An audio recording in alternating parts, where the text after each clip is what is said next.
I request for a welcome song. I understand the sister here for the welcome song is here. Yes. So I request her for a song which reminds us of Nari, which is a Shakti. Let us welcome her with a big round of applause.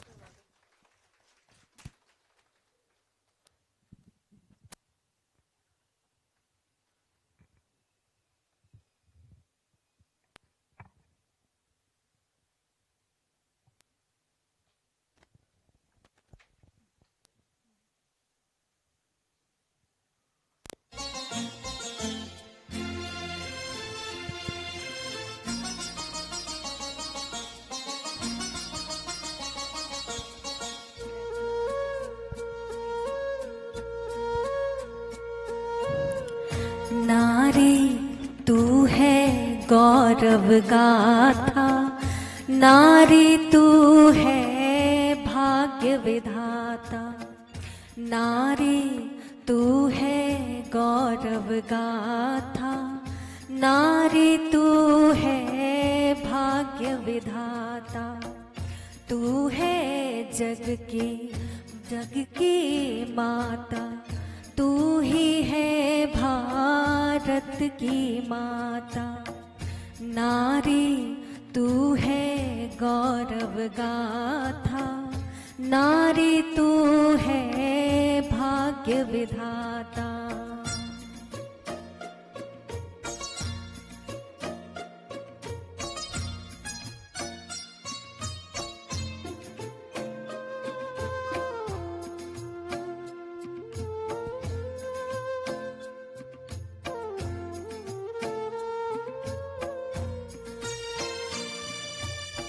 घर घर में है तेरा अर्चन, घर घर में है तेरा बंधन। घर घर में है तेरा गुंजन, घर घर में है तेरा पूजन। तू है सबकी भाग्य विधाता, तू ही तो भारत की माता। नारी तू है गौरव गाथा, नारी तू है भाग्य विधाता।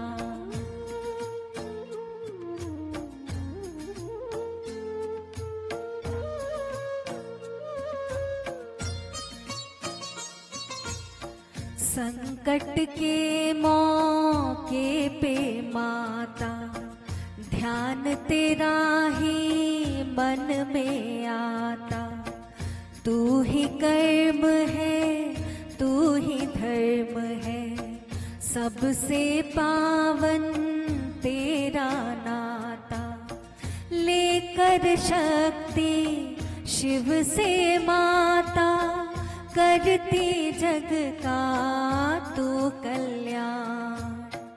नारी तू है गौरव गाथा, नारी तू है भाग्य विधाता।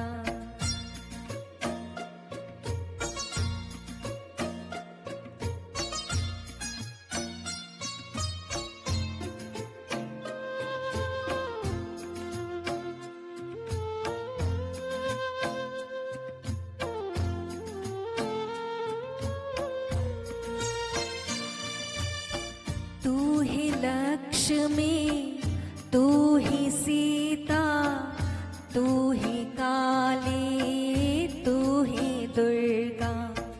राम लक्ष्मण से पहले नाम तेरा ही गूंजता। हर घर के आंगन की दाता, तू ही तो भारत की माता। नारी तू है गौरव गाथा, नारी तू है भाग्य विधाता। तू ही तो है जग की माता, तू ही तो भारत की माता। नारी तू है गौरव गाथा, नारी तू है भाग्य विधाता।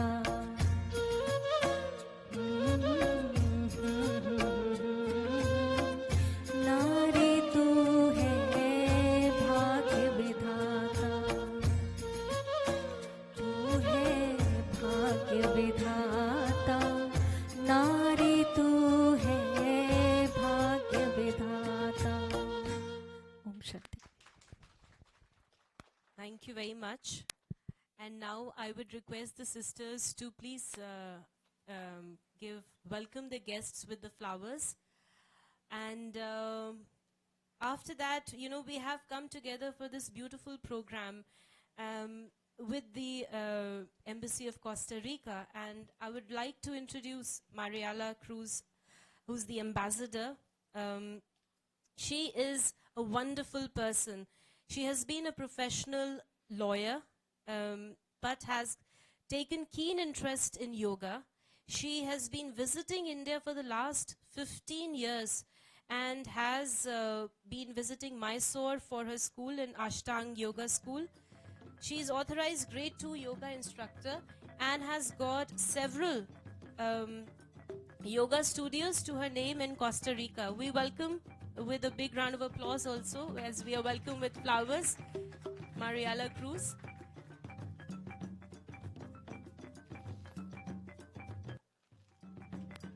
So this is our welcome from the flowers.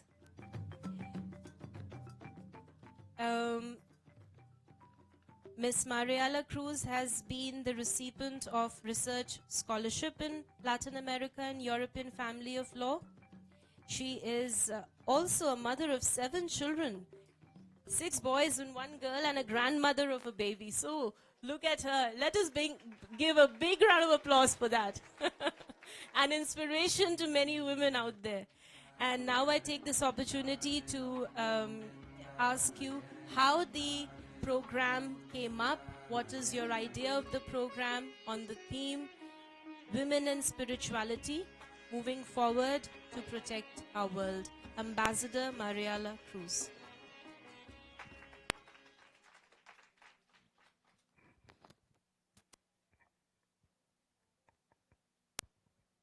Can you hear me? Yeah. In Spanish, we say buenos días. Buenos días. I am very honored to be here. And where is Sister Sunanda? She's the one responsible for us being here. Thank you so much, Sunanda. That is how I met the people from Brahma Kumaris in India. My first search for something else started in Costa Rica many years ago, and I ended up in the Brahma Kumaris place in Costa Rica. Isn't that amazing? And that's how my spiritual journey started. So there are no coincidences, and we're all connected in the path. And I really thank you, dear Sunanda, for all the blessings you have brought to my life. So she brought me here, and I stayed here for a weekend. And in that weekend of silence, there was so much peace that I could find inside in the pyramid, in the gardens. And I met Didi and the brother. And then the idea came with Sister Hussein to gather these minds that are full of wisdom and grace, and that are bringing the truth into our world. And I have been so honored to meet Dr. Shiva, to meet Kalyani and Dr. Krishna and Manav, and we just decided to do it. So this is a gathering for truth, for wisdom, and for peace. How many of you know where Costa Rica is? So Costa Rica is so tiny, it's the size of my neighborhood in Delhi, of GK2. You see? It's 5 million people that live in the center of Central America. And we don't have an army. And when I say that, oh my God, I feel so privileged and fortunate because I am the mother of 7 boys and girls. 1 girl, 6 boys, and then the grandmother of a son. Imagine all my children going to war. Imagine my children going to be trained in how to use a weapon. I cannot imagine that. So for us, Costa Rican mothers, we're so privileged to give birth in a land of peace. And as we speak here, there's elections in my country and there's a lot of turmoil around it. And I ask all of you for a prayer for my country because democracy and freedom should be a human right for every child in this world. I also want to thank my staff, and Nancy and Suchita are here, and Jagdish is back there. Yes. And I also want to thank Magda, my counselor. She could not be here because she had an emergency. I had to fly back to Costa Rica, but she's here with us also spiritually. And before we start our program, I would like to please ask you to interrupt us. Please interrupt us. This is not meant to be like a lecture. It's meant to be an interaction. If you have anything that you want to add to our words, please go ahead and raise your hand and we'll pass you the mic and let this become a conversation. What can I say about women? Well, I can only say that I am privileged to be a woman. I am so blessed, not only by being a woman, but having a career and having a family. And sometimes as women, we are caught up in that paradox of, how much should I do for my own path? How much should I give to my family? And in that contradiction, in that paradox, this is where spirituality comes and blends everything together. We can achieve everything we are meant to be in this lifetime, our mission, our truth, and at the same time we can take better care of our dear ones. That's what the sister was telling us about in the breakfast. Being active in your life, that's the true yoga. That's what Dr. Shiva was saying in the International Yoga Festival that we were in the weekend. The yoga of love, the yoga of connection, the yoga of oneness. So how do we do that? And how do we start leading our lives with power and softness at the same time? We don't need to be harsh. We don't need to be like feminist in the sense of being aggressive. We don't need to do that. We just need to embody the feminine principle. And the feminine principle is a very different leadership from the leadership of aggression, of violence, of fear. It's a leadership that comes from the heart. And the only way to really open your heart is to connect to something higher. So that has been my path in India since I came here when I was 33 years old, looking for something. And I didn't know what it was. And I had to travel the 7 seas to come to India, and it was worth it. So I really thank all of you, my friends, for being here, and I thank all of you for taking your time to get out of your busy schedules and have a morning of sharing. Thank you so much, sister. Thank you so much for sharing. And one important bit, you said that being strong yet soft. So you don't have to lose your softness in order to be strong, and we see that ample in in your own self.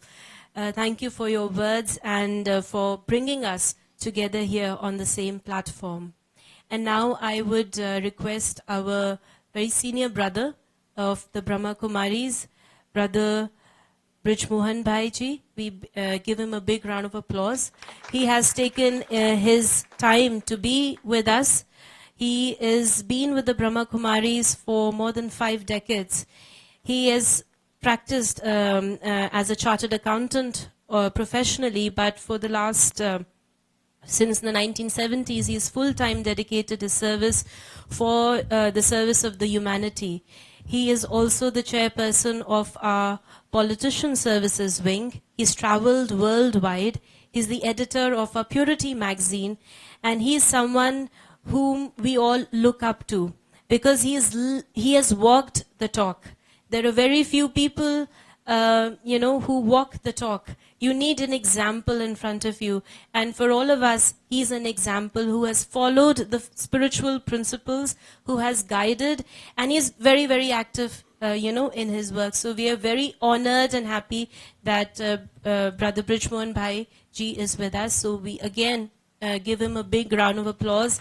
And we would want to hear from him his inspirations on the topic and on this seminar that we're having.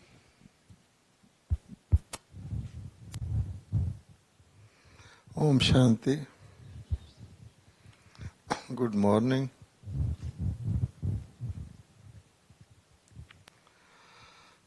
The ambassador of Costa Rica, I happened to meet her briefly last month, and I am very pleased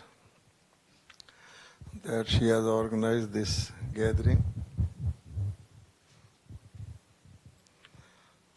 I do not know all the names, but you are our honorable chief guest and all other sisters and brothers.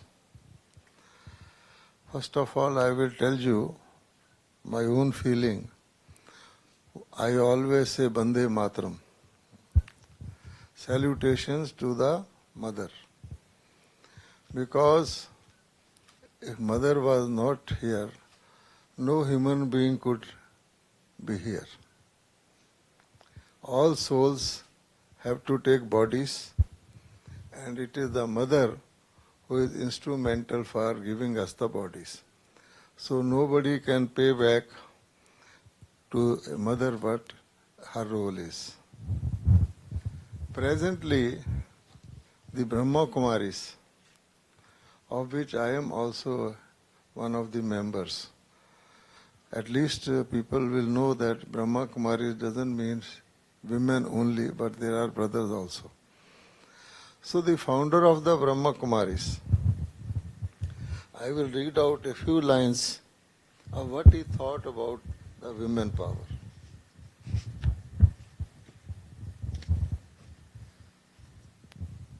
In 1936, the founder of the Brahma Kumaris foresaw that the world would pass through very difficult times before its process of renewal was complete. He saw that the loving, compassionate and nurturing qualities of the feminine would be needed to carry the world through these troubled waters. He therefore placed the administration of the Brahma Kumaris in the hands of women. In a world where there are too few models of elevated character and conduct, the Brahma Kumaris are like lights in the darkness. So why I have read it is that there are times for everything, and present time is the most crucial time in the world history where women have to play a very important role. So, women empowerment, what it is, of course you will all discuss, talk about. But in practical terms, the founder of the Brahma Kumaris laid certain principles based on which we have a sort of a non-violent spiritual army of women from all over the world, across the world, practically living the lives of empowered women. Now, you know, the true empowerment is that to which everyone is entitled. You can have many types of empowerment, but those will be limited to certain people. For instance, if you talk of empowerment through education, so all the women in the world cannot be educated, so some of them will be entitled to that. Similarly, economic empowerment. But what is that basic empowerment which empowers everyone irrespective of their age, their country and all that. So that for that basic empowerment, I will give you a simple instance of the seed. If we empower the seed, then every rest of it automatically it attracts. You sow a seed of chili, and after a few yards you sow a seed of sugar beet. These are only seeds. Now they will attract all the natural qualities to grow chilies and the sugar beets. So if you want to bring a change in something, we have to change the quality of the seed, empower the seed to turn from bitter to sweet. So therefore, this is what our founder did.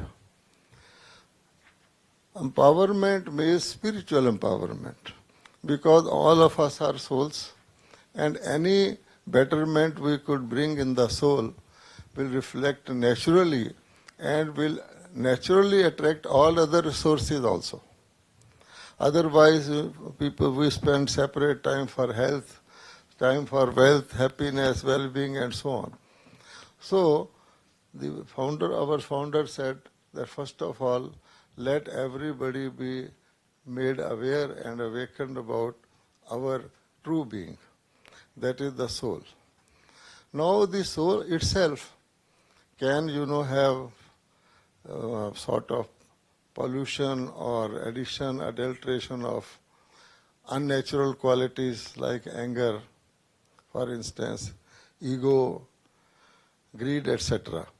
So the same soul, once it gets any type of such external factor into it, then it will start behaving accordingly, and whatever it does will be magnified through its sphere of influence, etc.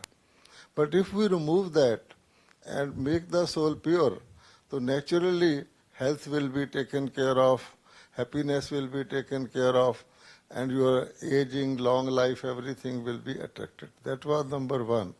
So in the Brahma Kumaris, we tell all the souls that if we want our true empowerment, let us better the quality of the soul. So one is the seed, the other one is the breed. For instance, we have brought sort of milk revolution. So what we did, that we improved also the breed of the cattle. So once one starts getting into a particular class, then we have to see that we have to be not only souls but elevated souls. There are two qualities. One is the elevated soul, other are the common souls. So once we start remembering that I have to be an elevated soul and I have to join a group of elevated souls, that also helps. That once you get to a class, you don't like to go to a lower class.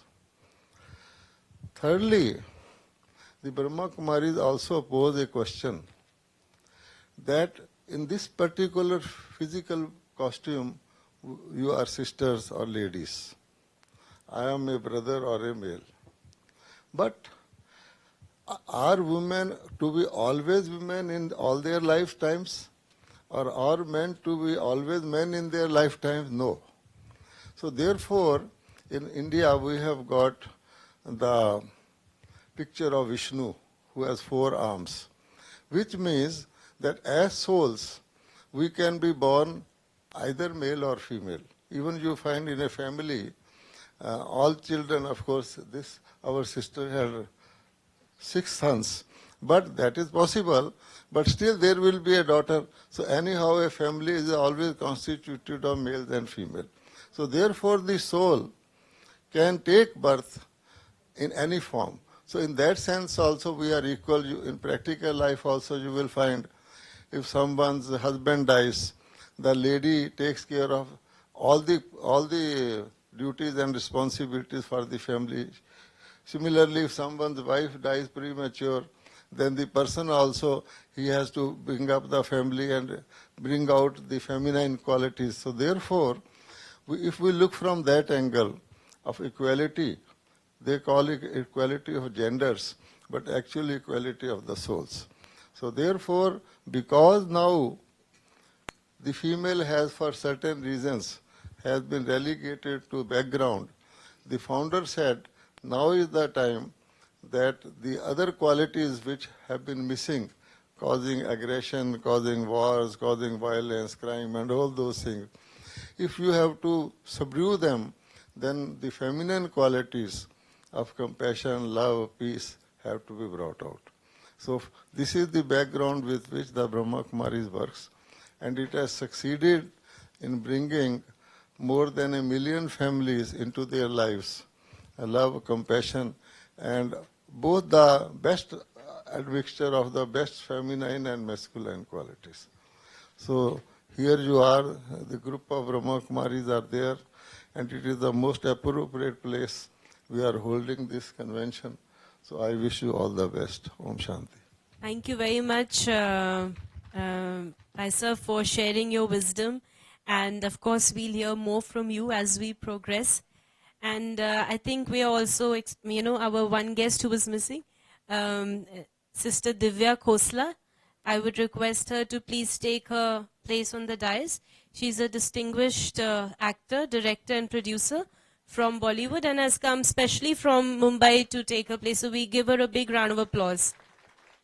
Please give a big round of applause. So thank you very much. Welcome. And so we move forward, and we have Miss Krishna Menon with us. I will give a little introduction about her. She is a professor in Dean, School of Human Studies, Ambedkar University, Delhi. And prior to joining that, she taught at Lady Shri Ram College for Women for over 2 decades, where she was the director of the Aung San Suu Kyi Center for Peace. She has published books, papers, articles, and which includes women in political process, human rights, gender and environment, and has done great work in the field of environment and women. She has also received the Teacher of Distinction Award in 2009 from the University of Delhi, and she is also on the editorial board of the International Journal of Feminist Politics. We are very happy and delighted to have you here. We would like to listen from you, your views on women and spirituality. How can we all work together, move forward and protect our world? Krishna Menonji.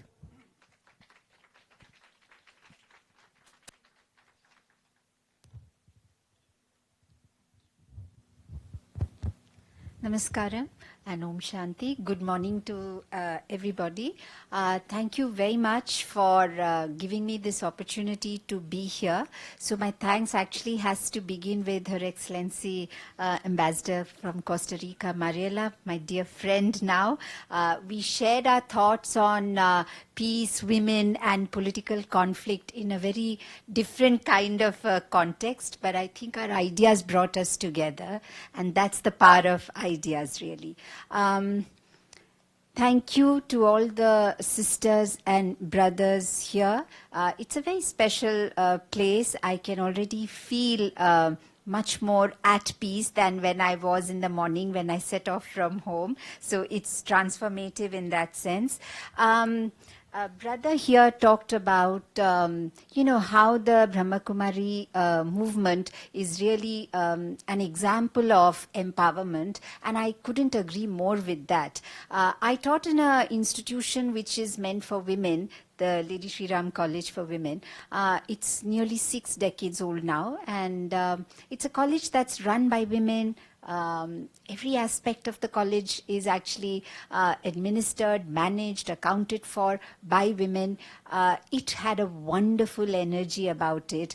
It's actually feminism in action, where you are showing, and you don't need placards actually. You don't need sloganeering. Through your karma, through your action, you're actually showing to young women that it is possible for women to make a difference. It is possible to actually work together and retain the beauty of life.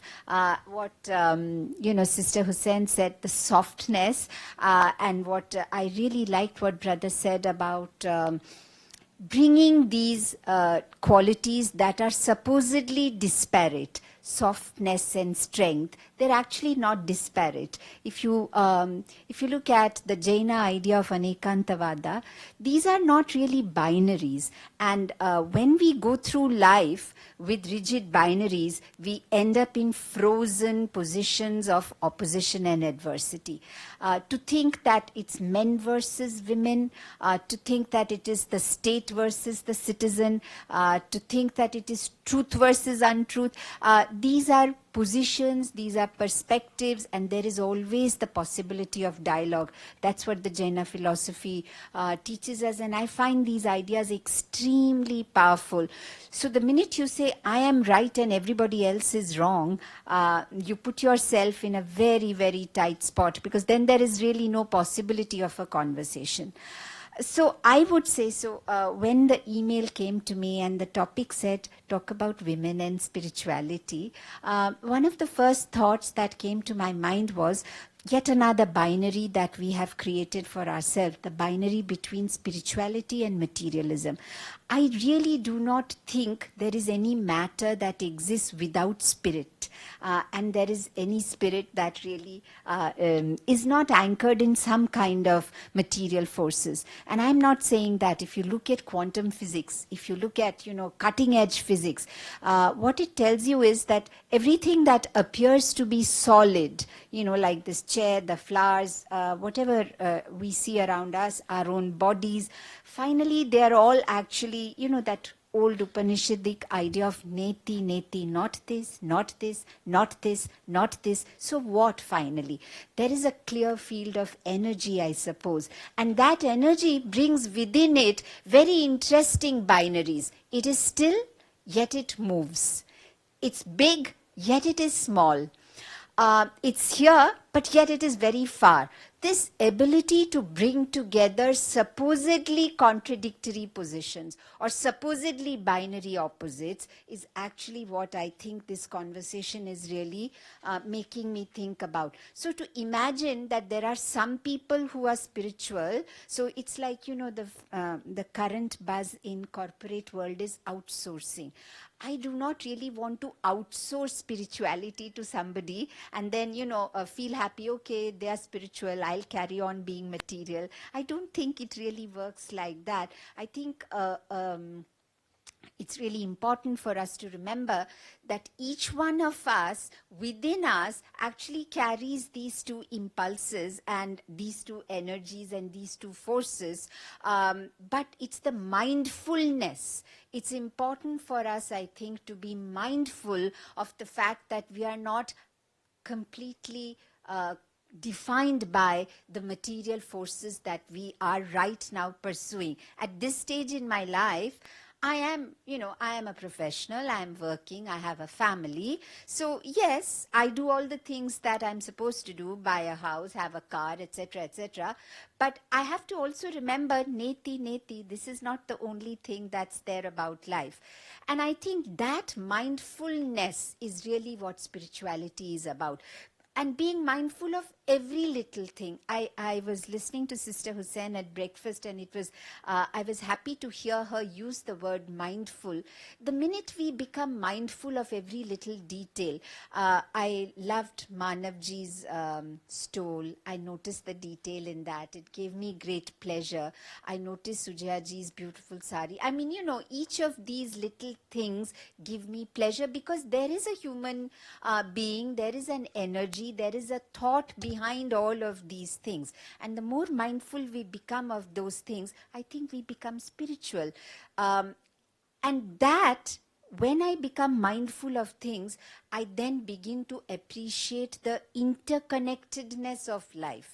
I think what happens to many of us is, and it's not that I have superior wisdom, because all the time I'm failing and floundering, and then somebody like Mariella comes and knocks me here, and then I wake up. So thank you for that. But what happens sometimes is that we begin to forget the interconnectedness of life. And as a political scientist, I realize that India-Pakistan or India-Bangladesh, or say Karnataka versus Tamil Nadu on the Kaveri waters. These are really binaries that we have set up for ourselves, but actually we are interconnected. The Kaveri never says, oh, I am Kannadiga or I am Tamil. You know, Kaveri is flowing there for all of us. And the crows that fly in from Pakistan to Punjab, the crow doesn't say, oh, now I've crossed from Pakistan to India. So this interconnectedness of life, I think that's another very important aspect of spirituality. So I'd like to take this occasion, if Sister Hussain permits me, to talk a little bit about what the tradition of spirituality, which is different from religion, really. I would say religion is, of course, an organized, important social institution, but spirituality is, in my opinion, something that each one of us, and I really enjoyed listening to Brother when he said that that's an empowerment that's accessible to all of us. So I'd like to talk about some women who lived much before us, but they were really interested in the path of spirituality. You know, it's very interesting for women in earlier times, when other avenues were not open, one of the avenues that they very desperately and secretly and sometimes surreptitiously tried to make their own was the arena of bhakti. So you can, of course, reach the divine, as Hindu scriptures tell you, either through jnana or through karma or through bhakti. And it's very interesting that many people on the margins of society in our culture actually chose the marga of bhakti, the path of bhakti, because it was a low-cost, path. You didn't require much investment, I suppose. In government speak, it would be low-cost investment only for Bhakti Marga. So I want to talk about 4 women bhaktas from South India and share a little bit about them. So I'd like to talk about Avvaiyar. I'd like to talk about Andal. Some of these women, I think, we need to remember them, and an occasion such as this, I thought, was a great occasion. These are feminist women, in my opinion. They wore their feminism, they practiced their feminism differently. Feminism is not really a bad word, but I think when you descend into those binaries, then it becomes problematic. If you can see it as open-ended, as dialogic, then it's as bad or as good a word as any other word. So let me share, this is really like paying our debt to the women who lived before us and tried doing that which we are trying to do today. So I'd like to, so firstly, I think bhakti was a appealing marga for women because bhakti did not require great scriptural knowledge. It did not require great philosophical training. So it was easier for women who either did not have the access or the opportunity for formal education. So in the bhakti tradition, as most of us know here, there was a kind of adoration and love that the bhakta could feel for the Ishtadevta, for the deity that the bhakta chose. So many of them actually wrote poetry, ecstatic poetry, and one of the pioneering works, so I am a university teacher, so my job really is to talk about books and literature, so pardon me for doing that, but that's the only thing that I feel comfortable doing. One of the pioneering books that you might want to look at is the Writing by Women in India. This is a really masterful collection of women writing in India. Vandana ji features in many volumes on feminist writing, and she really personifies and embodies it for us in many ways.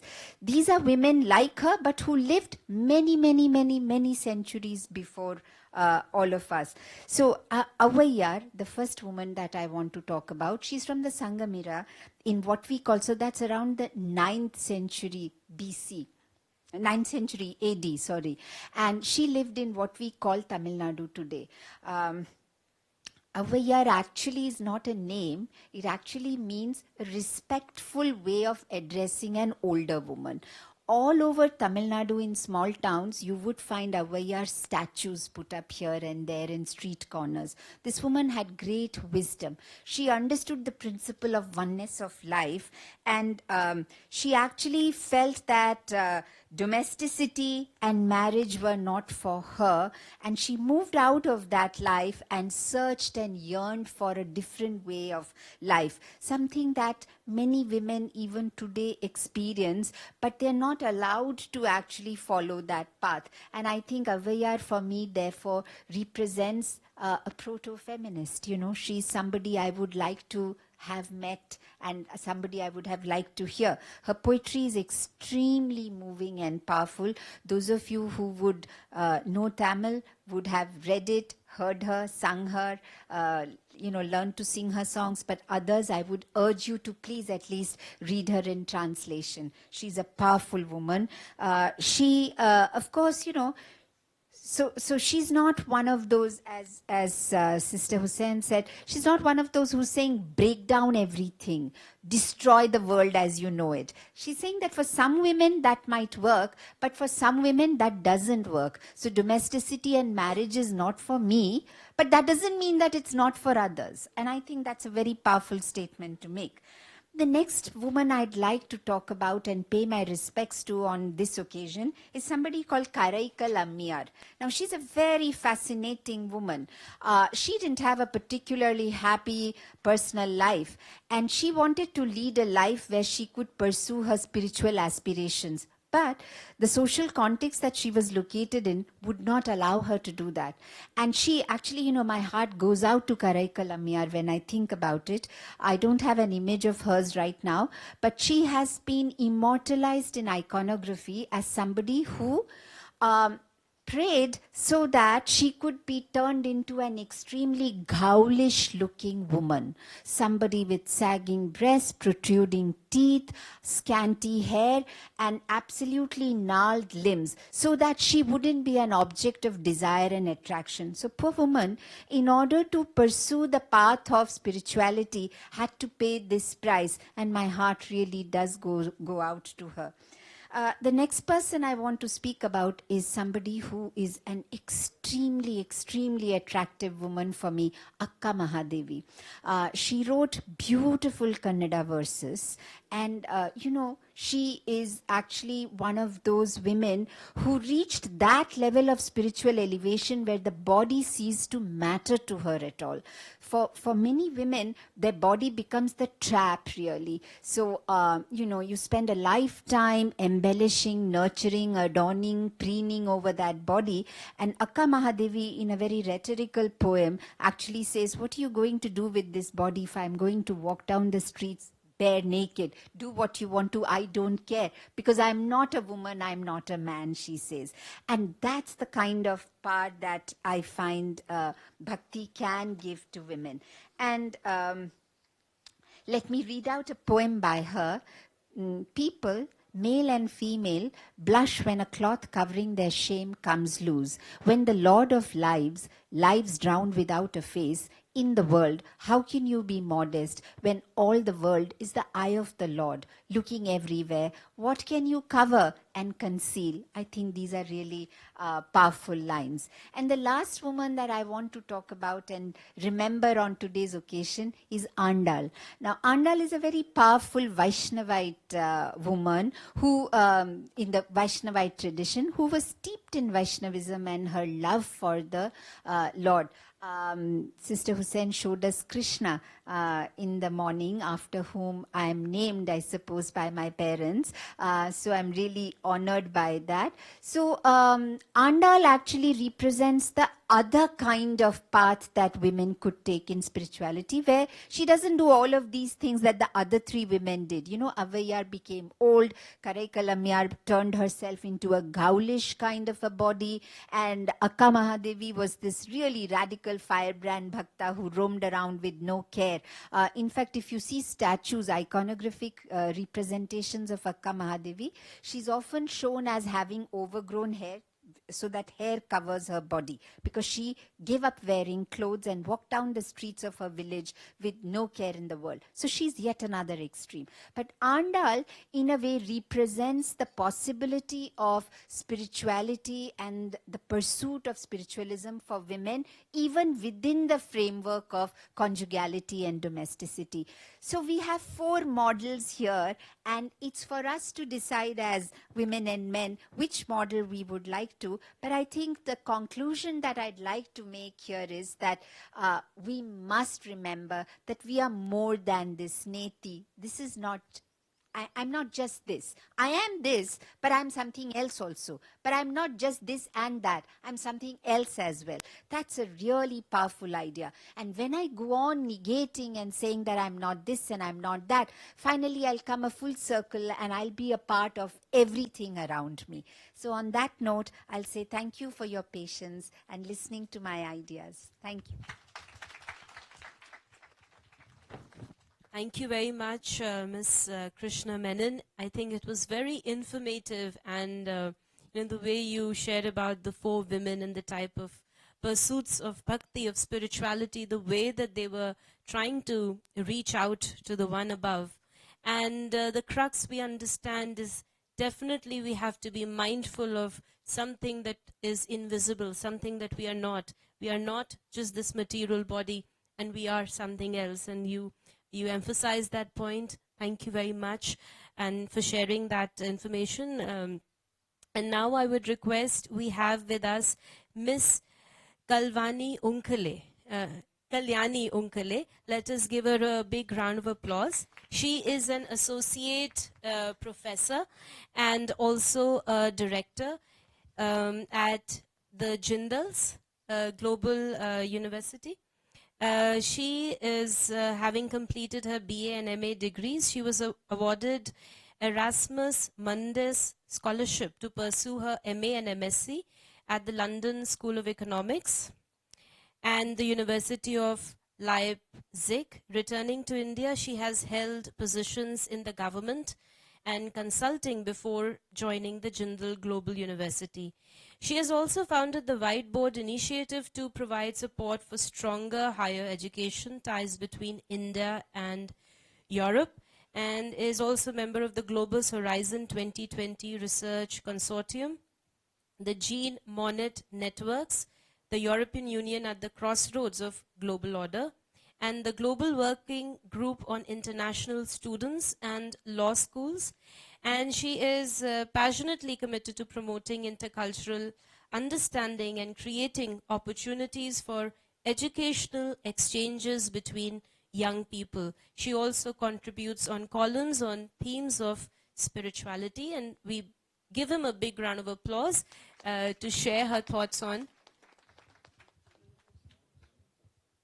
And so we thank you, Brijmohan Bhai, for giving his time, and let us give him just a standing ovation, and thank you for giving your time.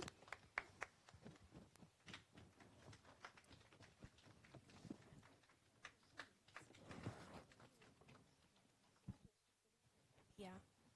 So thank you so much, Brijmohan Bhaiji.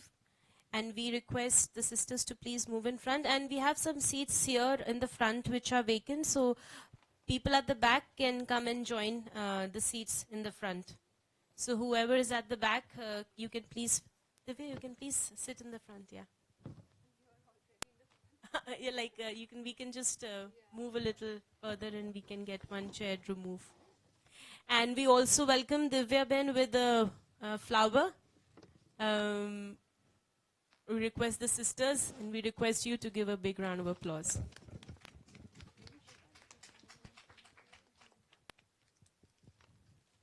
So thank you very much. Please continue. Hello. Hi, everybody. I'm not going to say anything blindingly original because the previous speakers have so beautifully laid it all out already.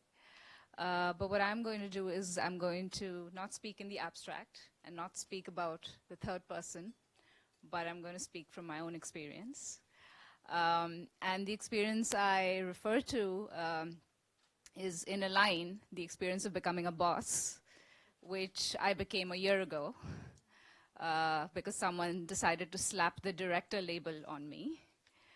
I feel it's important to speak about this experience, first of all, in a spiritual sense, because I think that the immediate can be a very powerful doorway to the infinite. So if you take a step back and dispassionately examine your own experiences, I think you've already made that transition on that path to spirituality. And that's, I think, the most easily accessible way to spirituality for most of us. In another sense, I'm going to also talk about it because we are talking about the theme of protecting the world. And I think one of the surest ways we can protect the world is if more women were in positions of leadership.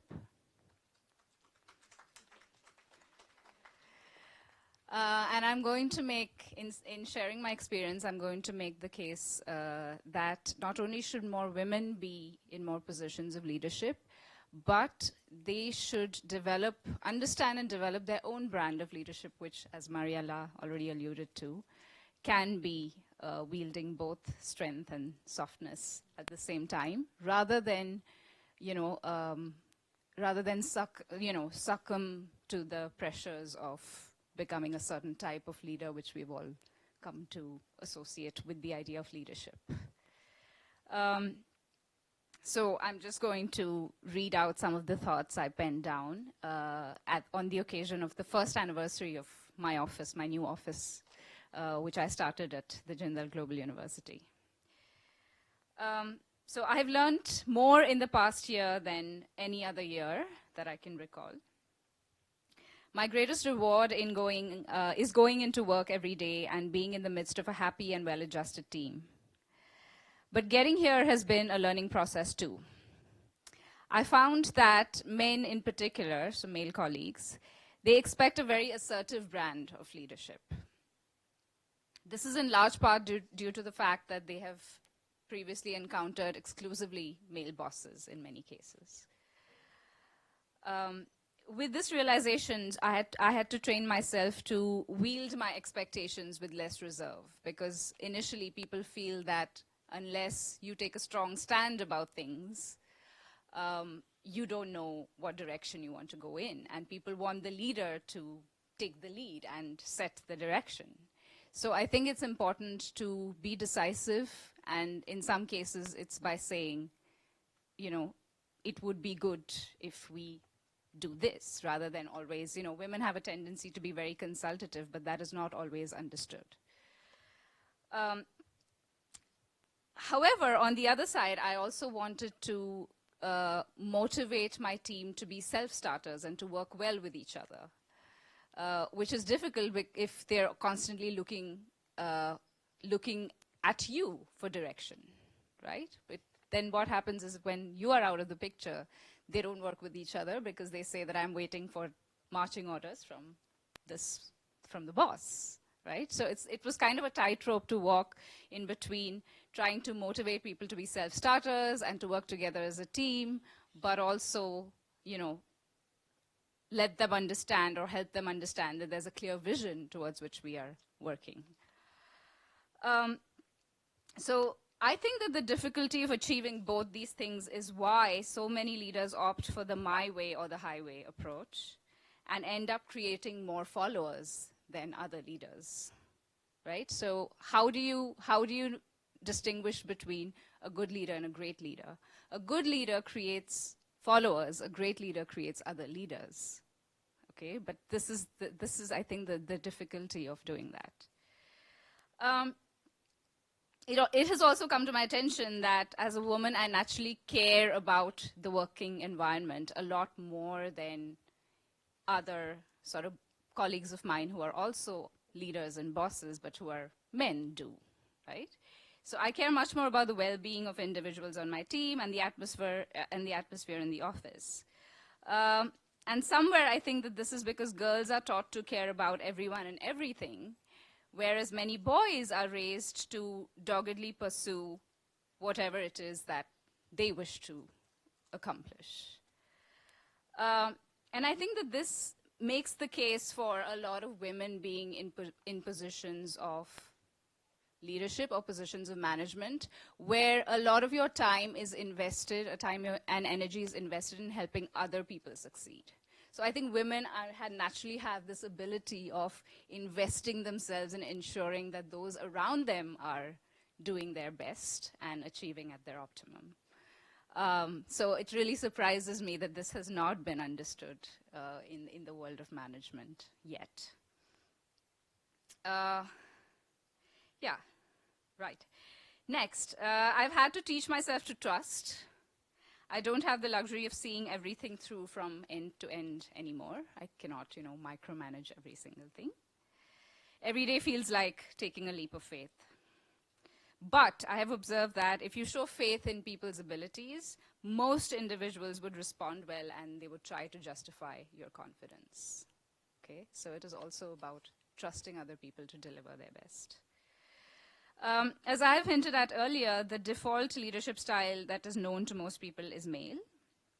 Most people mistake the light touch for a lack of control and indecisiveness.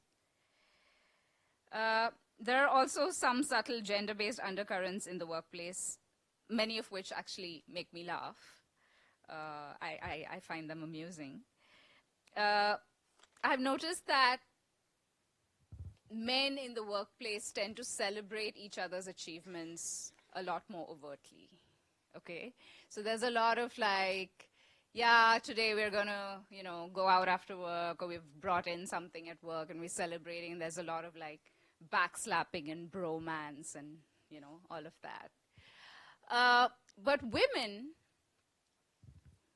they support each other in more kind of invisible ways, like, standing in for each other if there is a scheduling conflict, picking up groceries or wine or whatever, or just, being a shoulder to cry on, right? So I just want to, on the other hand, I've also noticed that men are also more competitive, right? So underneath all that bromance is actually a very competitive streak where they also kind of have one eye on each other. The idea that I want to leave out there is maybe, if women more openly celebrated each other's achievements, what we are accomplishing could maybe be more visible on the whole. It's just an idea, and we can, I'd love to hear your thoughts on that. Okay. Well, I could say a lot about the trappings of middle management, but I will only say here that it is not for the faint-hearted. Women in these positions are particularly singled out for criticism from the upper echelons, so the boss always has their own boss too. Women are particularly singled out by the upper echelons, which are often all male, and often can't shake the feeling that they have taken a risk by allowing a woman to lead, right? So your top bosses will always have that feeling, or will be made to feel by the environment around them, that they've taken a risk by allowing this woman to lead. There is a failure to understand, and I think this is what the problem is, that there is a failure to understand that women have access to a much wider range of tools to motivate people and get the job done, right? Just because we are emotionally more complex beings, I think cognitively also we think through things a lot more. We have access to a broader range of tools to relate to people, to communicate our preferences, and to get the job done at the end of the day, but there is a failure to understand this. There's a failure to understand that women have access to much wider range of tools to lead and get work done, beyond the all-familiar techniques of male-style leadership, which include strong-arming, manipulation, being distant and unavailable, and in extreme cases, being abusive. This is particularly the case, I think, in a work culture such as we have in India, where aspects women emphasize more, such as attention to detail, responsiveness, individualized solutions, and emotional well-being at work are grossly undervalued, right? So in general in India, being a good communicator, being responsive to people, trying to individually address people's concerns, nobody has time for that, right? Or these things are not appreciated that much. But women tend to be more focused on these, little nuances or details. Instead, stuff that men have a knack for, like making outcomes look bigger than they are, bigger than they actually are, by throwing together a lengthy report packed with graphs at the 11th hour, seems to be what most people care about more. So, how would I sum up my experience? I would say that the only goal worth setting your sights on is being the best at what you do.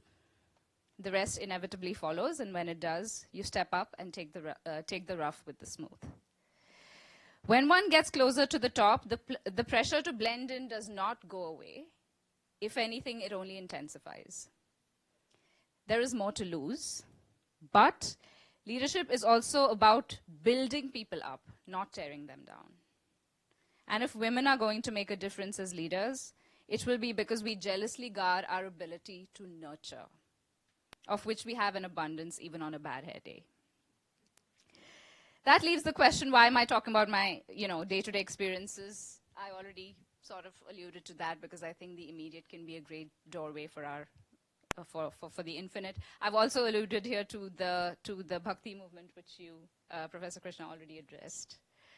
I'm just going to end by saying why I think spirituality is essential for a leader, is indispensable for a leader. I think spirituality is indispensable to any leader. First, for replenishment of your own spirit and pure self-preservation.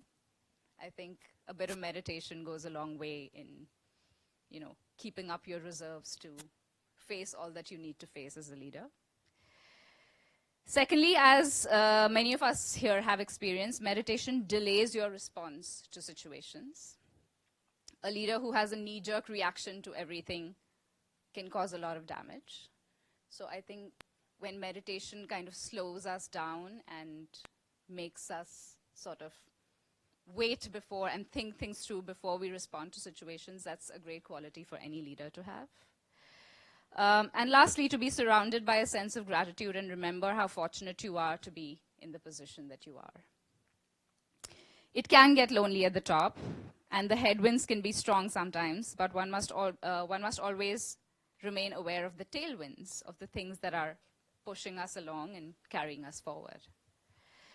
What I find most rewarding and gratifying is having the ability to create opportunities for others, and in my view, there is no greater privilege than that. Thank you very much. Om Shanti. Thank you very much. I think we must give her a big round of applause because she shared her own experience. What really happens at the corporate, at the work front, and she really put in what is she's, experiencing as a director now. And she talked about this, the one word which struck me was faith. And I think that is very important, to have faith in and around people, and definitely to have faith in your own abilities. And thank you for putting in that, how spirituality can actually help us really exhibit that power of faith and respond to situations around us. So thank you so much. And now I'd request, we have another person amongst us who's actually come only for the conference from Mumbai, Divya Khosla Kumar. You must have seen her in different movies. I will just give a quick introduction. Divya Khosla is a Bollywood actor. She's also a director and producer. And she has given a youth-centric box office hit like Yariyan and Sanam Re. She is originally from the city of Delhi. She started her career when she was 18 years old. And she has worked with national award-winning actors like Akshay Kumar and has also done a Telugu hit film. She has also directed several music videos and has also directed movies. And she also has been, she's part of acting and featured in the video of the T-series single Kabhi Yadon Mein last year, which crossed over 53 million views on YouTube. And in December 2017, she acted in a short film titled Bulbul, which is a short story written by the late Kundan Shah.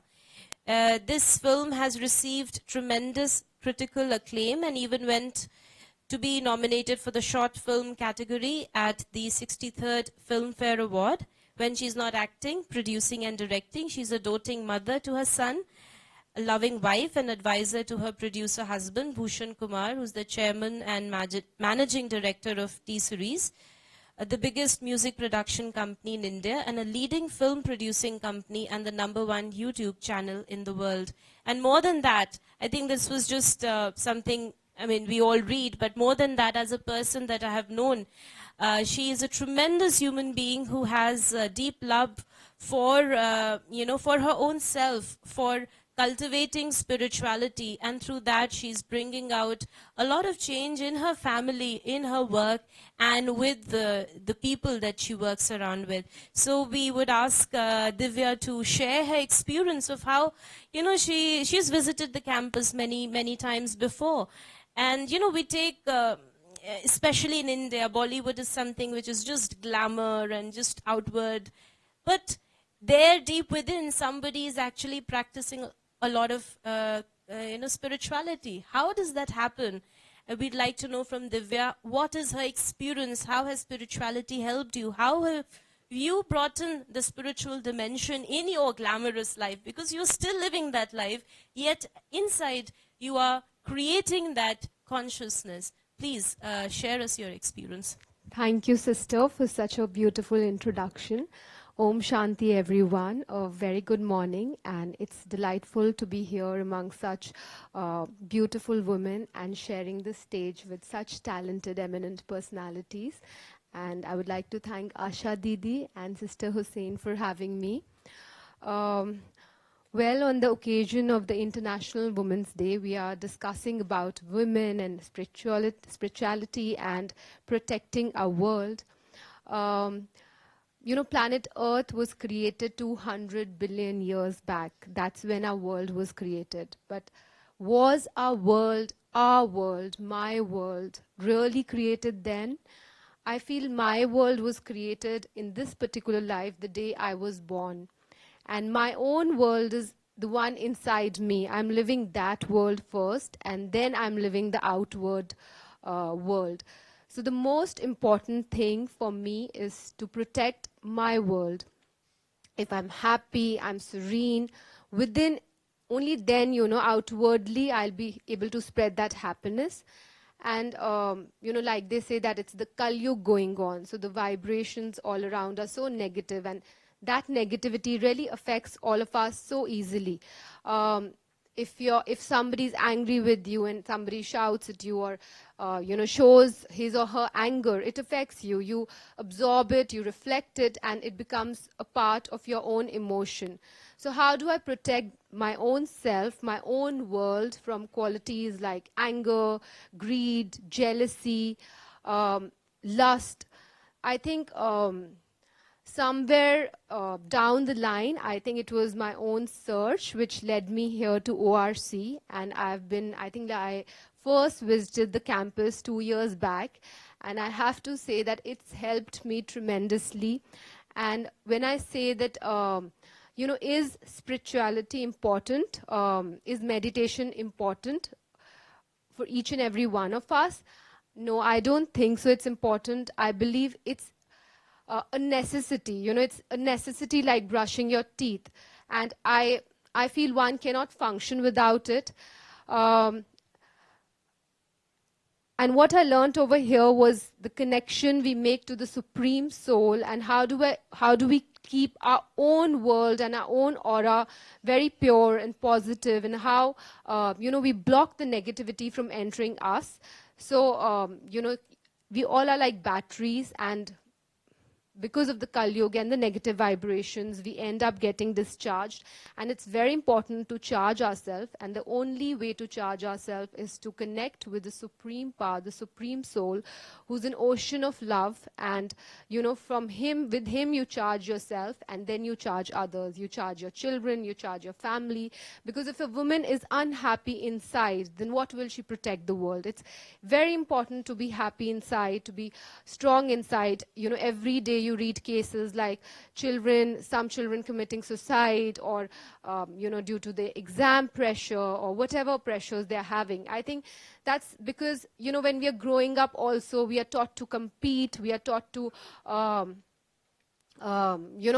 we are never ever really taught how to lead a balanced life, how to lead a life wherein we have happy relations, where we inside we are wholesome, we feel happy, we feel strong. We never ever taught that even in the period which we have in our school about the moral values. We never really taught those moral values. All we are taught about is compete, success. But do you think all successful people are happy? I feel if that would have been the case, then there wouldn't be reports like very successful people going through depression and things like that. I mean, even after achieving success, you're still unsatisfied. So what is it that makes you happy? Does the material world make you happy? I don't think so it does. I think, throughout our lives, our bodies, I feel, are like a peel, and we are like a seed inside. Throughout our lives, we are only bothered about the peel. It's all about the peel, beautifying the peel, taking care of the peel. We are never ever bothered about the seed.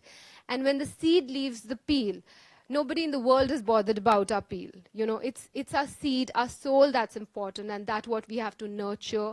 I mean, the karma is also important, like the good, if you do good, you get good. If you do bad, you get bad. So I think everything is like interconnected, and it's important to teach young children, even at schools, in colleges, right from the start, to how to live a life wherein they can feel connected with their own selves. When I came here 2 years back, I really didn't know how to spend time with my own self. If somebody would have told me, okay, you sit here quietly, I think my mind would constantly be running, and I would just maybe say get bored. But the day I discovered spirituality, I think I can never get bored with my own self, because I'm connected to my soul within, I'm connected to the Supreme Power, and I feel His presence, and He's guiding me. So thank you, Asha Didi. I think she's still in meditation. I think the Raj Yoga meditation has really helped me, and I must say, from my own experience, that it is a necessity, and all of you, for once, should definitely try it, and it'll just. If you've tried so much in the world, then why not this? And yes, we all have faith in God, the Supreme Soul. Everything happens. Everything, if we say, is so perfectly happening outside, like there's day, there's night, there's day, there's night, and the trees are giving out oxygen. Everything in the world is functioning perfectly, and everything that's happened in our life has happened, perfectly, our past. And then we say that we are planning our future. I think, what planning are we doing to our future? We should just leave it to God and have faith in Him, and yes, work hard and be passionate, but He's the one who's taking care of us and protecting us. And once we are protected and guided through Him, will we be able to protect the world? Because I feel everything starts with a thought. When you are, if you have a fight with someone, for example, how does it start? I think it starts in your own mind first. It starts with the thought of anger, irritation with that person, and you start fighting with that person in your mind first, and then when you see that person, your emotions just burst out. I think even if you talk about wars which are happening in the world, I think they all start in the mind first. So how to protect people, innocent people, from wars, I think for them also, spirituality is so important, and so many emotions of hatred and anger are filled up between various countries and leaders wherein these wars are happening. I think it's very important that there also, this is taught, and we know how to connect to the Supreme Power and take energy from Him and be guided from Him. I would like to say, even my 6-year-old son, he practices meditation, and even his feedback has been so amazing. He loves coming here, and I haven't really told him that I'm here because he would be very, very sad. So I've hidden it from him because he really wants to come here. And you know, child from a child, you can get that thing because a child always speaks the truth, so you can get that thing. So when he sits in meditation and he does it, he would share his experience. So that is which tells you that, oh, it's so true, and he gets that connection from the Supreme Soul. And yeah, it's really helped me, and Sister Hussein has always guided me so well. And thank you so much. Hanji.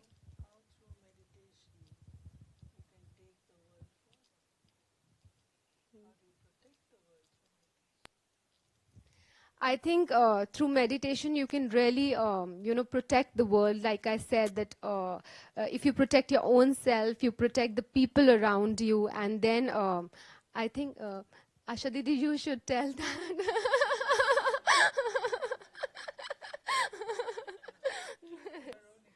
Yeah. My own experiences with my own self. I think when I go out, people tell me that you look so serene and you look so happy. And I must say that outside, the life is not so easy, not so simple. It's a cutthroat, competitive world, and it's moving so fast, and it's a rat race. But I don't know, when people look at me, they always tell me that, you know, you look so serene. You like, so I think it's just what I'm doing. Like, even if a day I go without meditation, I can't, you know, I can't really do without it. It's extremely important for me, connecting with Baba, connecting with the Supreme Soul. And it's not really praying to any deity, but to the Supreme Soul, the Supreme Power, and getting his rays and getting his light on myself, and then even taking his light and spreading it on my loved ones, on the world. So even sitting anywhere, you know, because everything works with vibrations in the world. You know, sometimes if you enter a room, like ma'am just said that I entered here and I felt such vibration, such positivity. So I think everything, because everything is energy, you know, we ourselves are energy. We never, we are eternal. We just change forms. We are a form of energy. So everything is energy. And we feel that energy and it affects us. So if we feel positivity, you know, it affects us. So you can actually, sitting here, send positivity to your loved ones and healing powers to your loved ones. And you'll notice that if you speak to that loved one after some days, the person will be feeling better if he's not been a good state of mind or framework, whatever. So similarly, we can give healing powers to the world and protect the world, and we will notice a difference for sure. And yeah, and it's all about vibration. For example, if we send negative vibrations to somebody, then, you know, when we meet that person, there is a little, we feel a little like, yes, discomfort. We do feel that. So it really happens. Everything works on energy and vibrations. And yes, we can protect the world through Mansa Seva, like they say. Thank you. Thank you so much. Thank you very much. Let us give her a big round of applause for being so honest and clear, and has really shared her own experience. I mean, that was just her own experience of what was before and what was after. And one of the things which really struck me was when she mentioned about the two worlds. Though we have the topic of protecting the world, but she really rightly said that we have first our own inner world. Let me make it very, very positive. And only when I have got that own positive inner world, and my, you know, the people that around me are experiencing it, can I really claim that I am there to protect the whole world? Because if my own world is in shackles, how can I expect the world out there, you know, can I expect it to reconstruct it? So that was really profound. Yeah, I think if my own world is disturbed, I'll Just sorry. Yeah, I think if my own world is disturbed, I'll end up disturbing the world of everybody around me, and even my even my colleagues won't be happy with me. So to make their world happier, I think my own world needs to be in place first. Thank you very much. It was Thank very you. practical that, you know, if I'm in a happy mood, if I am stable, if I am calm, everyone around me, whether it's my family, my colleagues, I make a change, I make a difference in the world. Because most of the time, as, you know, Sister was before was saying, you know, it's the boss or the colleague or the men or the women who are, you know, bringing out that thing in us. But if we all are, you know, in that state, we can together bring out, make a difference in the world. So thank you so much for that really good experience. And it was an experiment with the spirituality that you have done. I mean, you weren't like that before, but experimenting and experiencing and being so honest by sharing it with all of us. We thank you so much Thank for you, sharing sister. that. Thank you very much. And yes, and now we have, we have Dr. Vandana Shiva with us. Of course, she's been very kind. She's come all the way from Dehradun to be with us on this, platform. She's a well-known name. I will just a quick introduction. Dr. Vandana Shiva is trained as a physicist and did her PhD on the subject of hidden variables and non-locality in quantum theory from the University of Western Ontario in Canada. She has then shifted to research in science, technology, environment policy, carried out in the Indian Institute of Science and Indian Institute of Management in Bangalore. She has also founded an independent institute, the Research Foundation for Science and Technology and Ecology in Dehradun, dedicated to high quality and independent research to address the most significant ecological and social issues of our time, and which is in close partnership with local communities and social movement. And she's also founded in 1991 Nav Danya, a national movement to protect the diversity and integrity of living resources, especially the native seed. 2004, she started Beej Vidya Peeth, an international college for sustainable living in Doon Valley, in collaboration with Schumacher College, UK. Dr. Shiva combines the sharp intellectual inquiry into courageous activism. She's a very well-known activist. Everyone knows her. And Time magazine identified Dr. Shiva as an environmental hero in 2003. Yes, that requires big round of applause for that. Of course, we've got a hero. And Asia Week has called her one of the 5 most powerful communicators of Asia. The Forbes magazine in November 2010 has identified Dr. Shiva as one of the top 7 most powerful women on the globe. So look at this. And Dr. Shiva has received honorary doctorates from University of Paris, University of Western Ontario, University of Oslo, Connecticut College, University of, can't pronounce this one. Okay. Among her many awards are the Alternative Nobel Prize, the Right Livelihood Award 1993, Order of the Golden Ark, Global 500 Award of UN and Earth Day International Award. And the list goes on and on and on. And I think we are very honored and privileged to be sharing the same platform of talking about women and spirituality and how can we together move forward to protect our world. Dr. Vandana Shiva. Thank you very much, Sister Hussaini. And thank you, Mariella, who called me to the embassy a few months back, and I immediately said yes, and it's been in my diary, except that I was thinking I was coming to Delhi. Not 1.5 hours beyond, or 2 hours beyond Delhi, longer to reach here from Delhi than to get from Dehradun to Delhi if you take a flight. But anyway, it's a joy to be here at the ashram. It's a joy to be with the Brahmakumaris. I now understand why at the airport a young woman walked up to me and said, "Ma'am, can I ask you a question?" I said, "Haan, pucho. Are you a nun?" I said, "Mere ko nun kaise bana diya? You're still wearing a sari. You're still wearing a sari." Now, I think Brahmakumaris have set the trend that if you still wear a sari, you're a nun. The rest are in other clothes.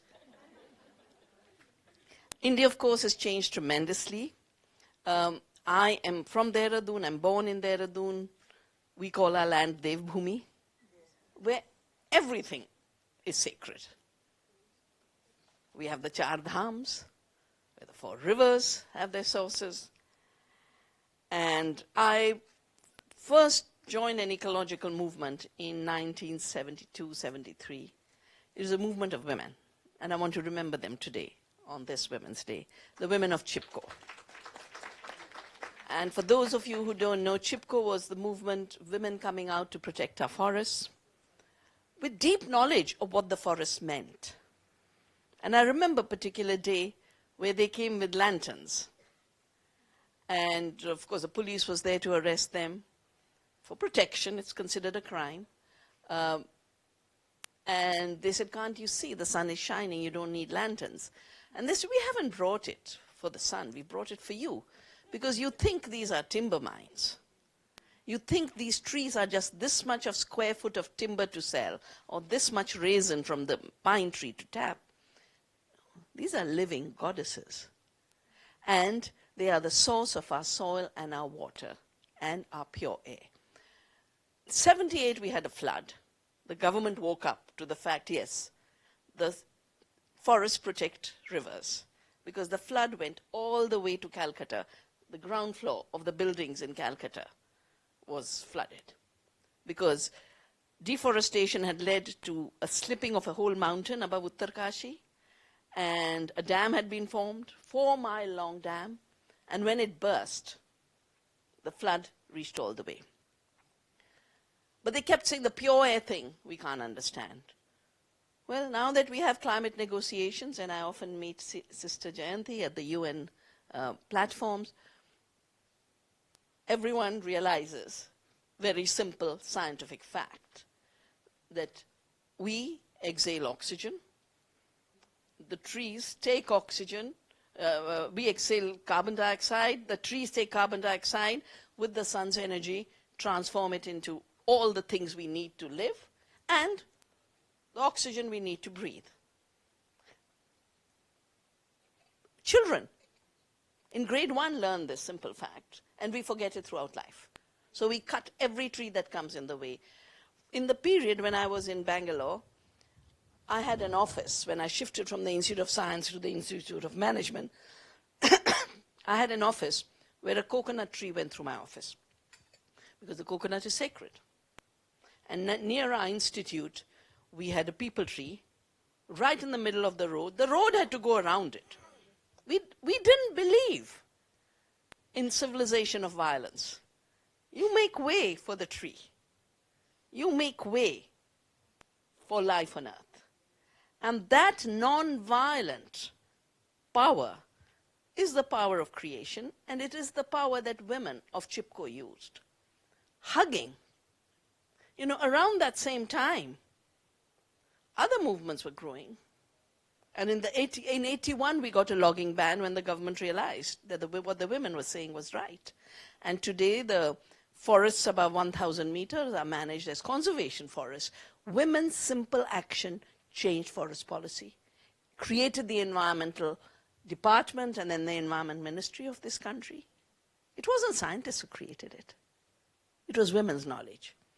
Of course, over these many years, one of the things that's hit me again and again is we have a patriarchal sense of knowledge, that knowledge is that which can conquer, which can violate. 90% of all the research budget of the world goes today for military research. And everything in our everyday life is a leftover of military research. I'll give you a simple example. Agriculture. You know, India's landscape was the paradise that is in the art museum. Everywhere we lived in harmony with the earth. There was no conflict between wildlife and farmers. Wherever you go today, there's conflict of every kind, between farmers themselves, between the elephants and farmers, the tigers and farmers, the Nilgai and farmers. And that's because the ecological space of other species has been taken.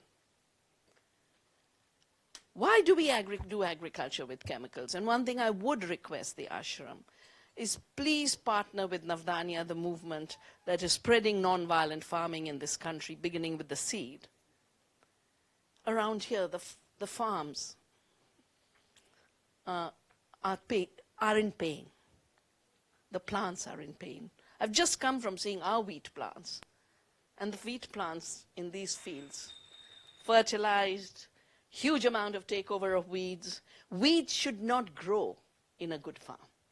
There should be no pests. There should be lots of insects, most of them friendly.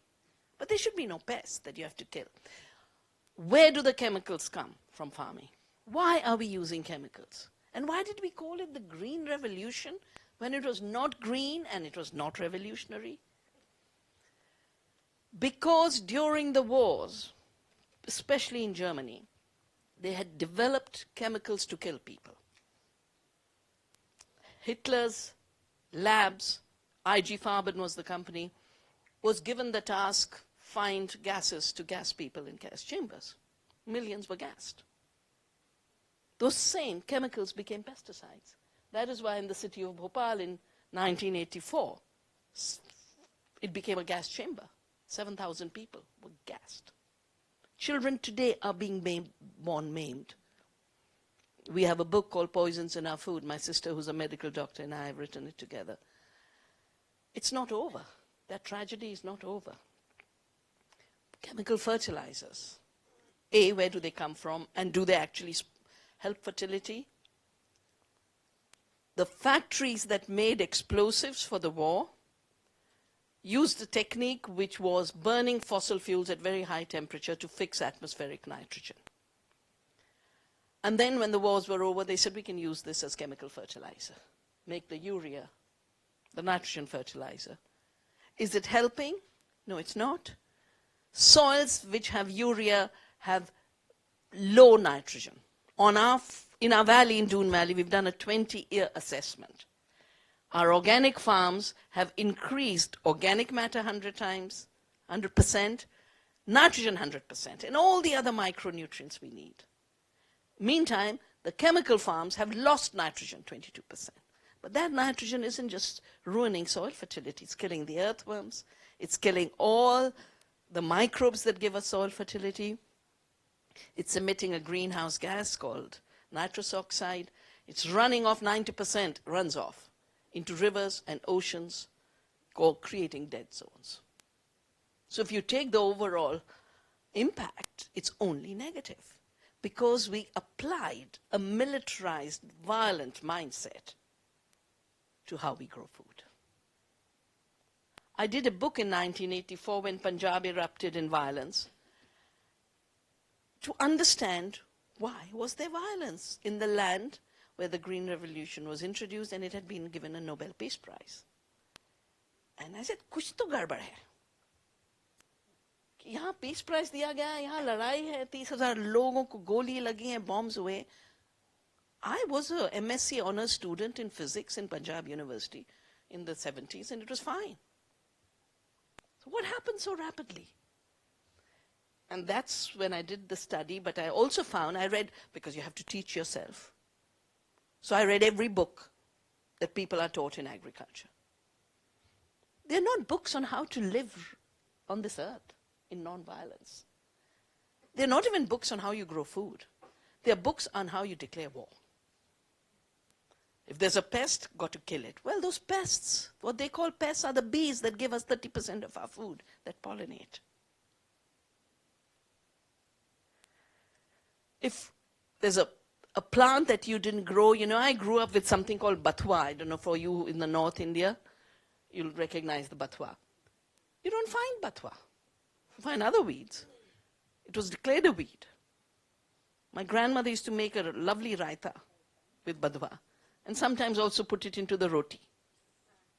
There's so many. I once measured, I interviewed women and they identified 250 uncultivated edible plants that we don't grow, but when we do non-violent farming, they grow and give us food. They're some of the richest.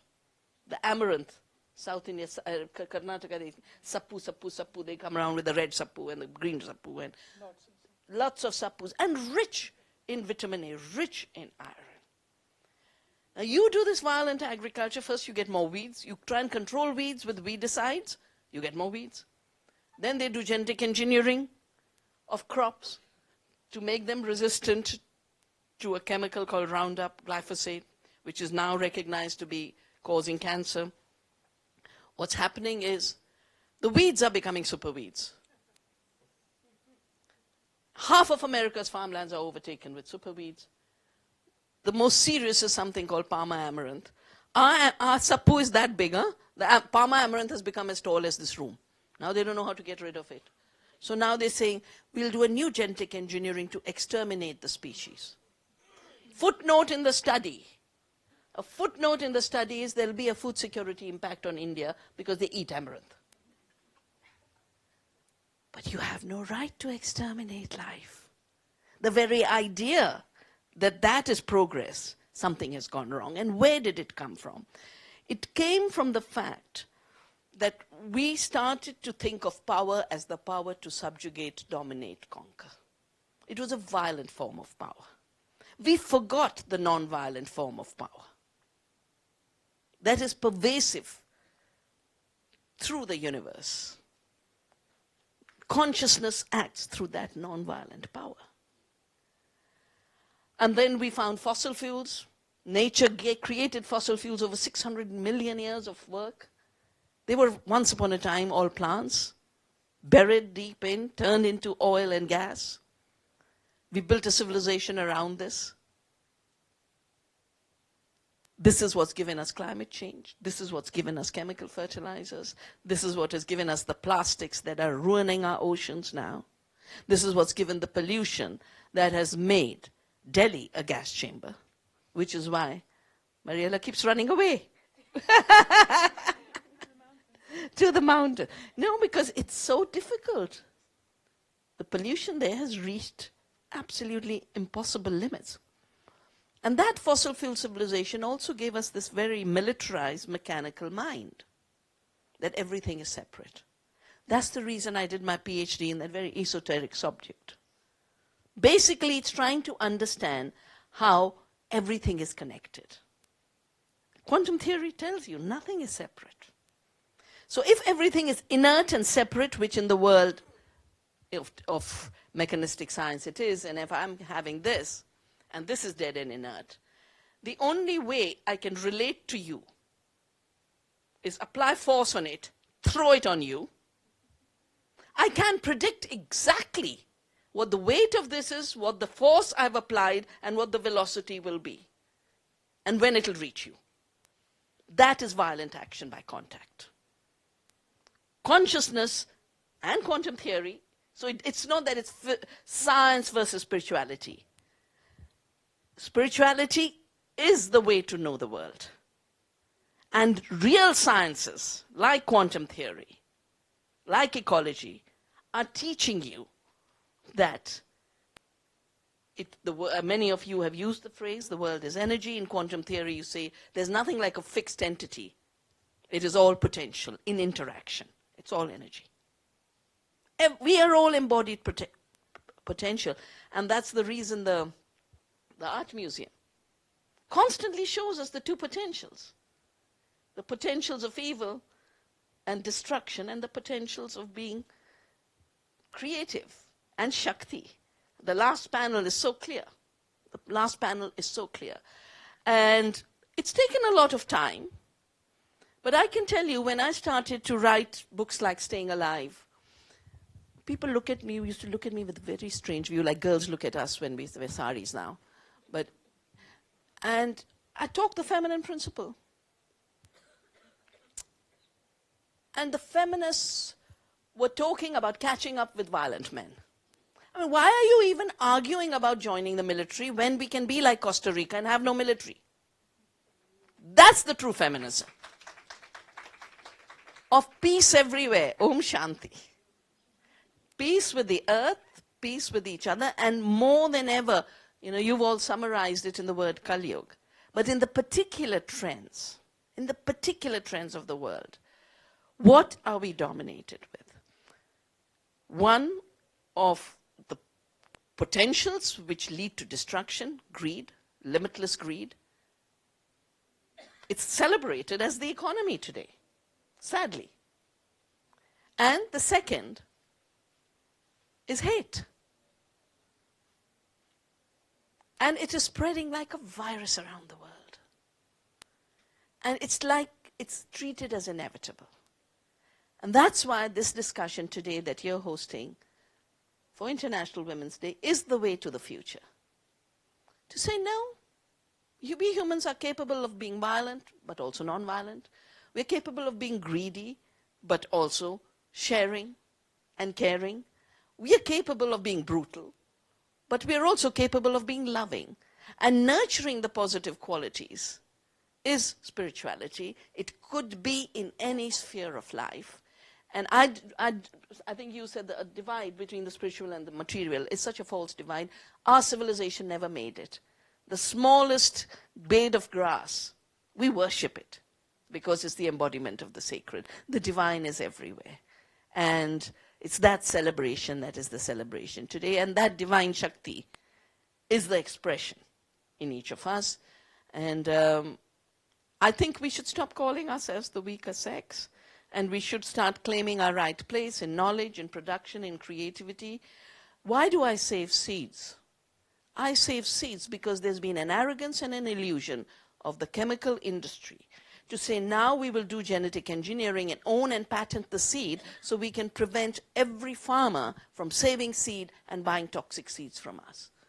For me, it's wrong at every level. Because you get a patent for an invention. A seed is not an invention. It's not a machine. And to say a GMO means I can own a seed and take a patent is nothing worse than saying GMO means God move over. We run the world. And I don't think we can leave this beautiful hand in such hands of such destructive minds. So it is the last phase. And now it will be peaceful times. Thank you. Wonderful. It was such a beautiful presentation, and I'm sure each one enjoyed. And you know, the passion that you've really worked for all your life showed in what you were speaking. And that is when the truth, it is when we are functioning from the space of truth, it brings in the right actions as your work has done.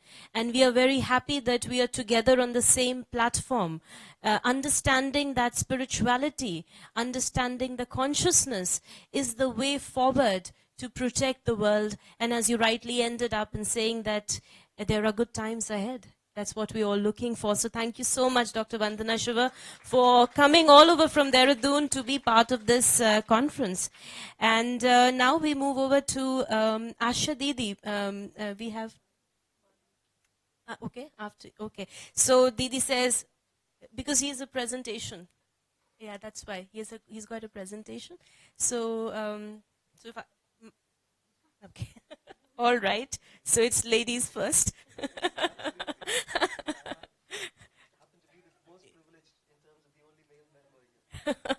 No, there are, you know, in terms, yes. So we have Asha Didi with us. She is the director of the Om Shanti Retreat Center and has been practicing meditation since the age of 9 years. She has been a gold medalist and has also taught at the Mount Carmel College in Bangalore before dedicating herself to the cause of humanity.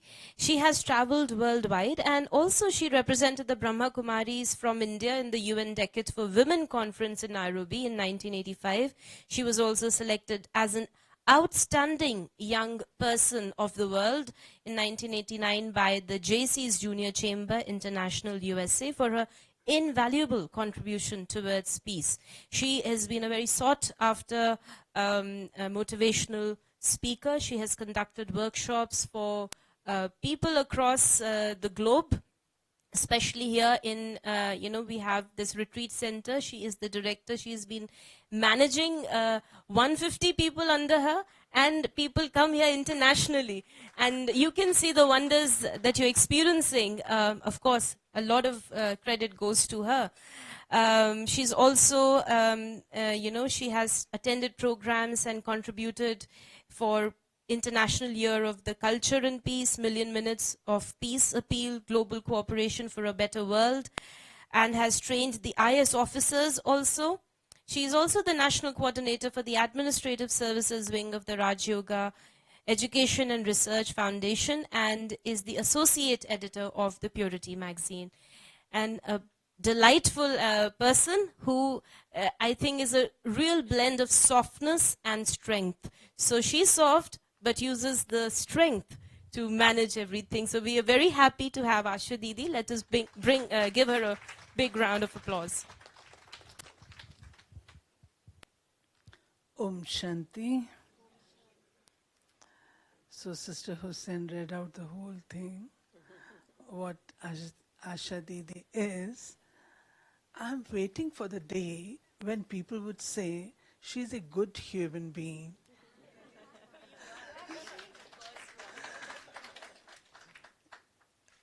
These are all the labels, and nothing will go with us. Anyway, it has been a very beautiful morning, and I agree with all that has been said, especially Sister Vandana, when she was talking about there is greed, and then there is another aspect, opposite of greed, sharing. And I recall when the United Nations, or it was UNESCO, when they declared the Year for Culture of Peace, one of the things that they were talking about was respect for the environment and sharing. In Hindi it is beautifully said, God has given us a lot for our livelihood. पेट के लिए बहुत है, पेटियों के लिए नहीं. That is violence. That is violence. And the topic this morning is women and spirituality, how they take the world forward and protect the world. We have to protect the world from getting more negative. What's the way to do it? What is the way to do it? Start with the self, or start with others. Let's wait for others. Start with the self. And when we say women, I look at it from a different angle. Not women as physical beings, but women with those beautiful qualities with which we all are blessed. And they're inherent in us. They're inherent in us. What are those qualities? Love, peace, happiness, bliss, compassion, kindness, so on. How do we want our world to be? We want the world to be in perfect harmony. We want the world to be a happy place to live in. So if I want that world to be like that, what I have to do? I have to give happiness to others. When I give happiness to others, the others feel happy and they give happiness to still others. I need love. I have to give love. Only then I will get love. I want to be respected. I have to give respect. Only then I can get respect. There is one very beautiful philosophy of a country. I was in Madurai a few months back, and the topic that they had kept for me was, what is the password of happiness? Password of happiness. I thought it was giving, Devata. Devata means the ones who give. And it is this philosophy. When you give, you get automatically. You don't have to think about it, that I have to get it back. It automatically comes to you. And we are not giving because I am going to get it, but Sun gives.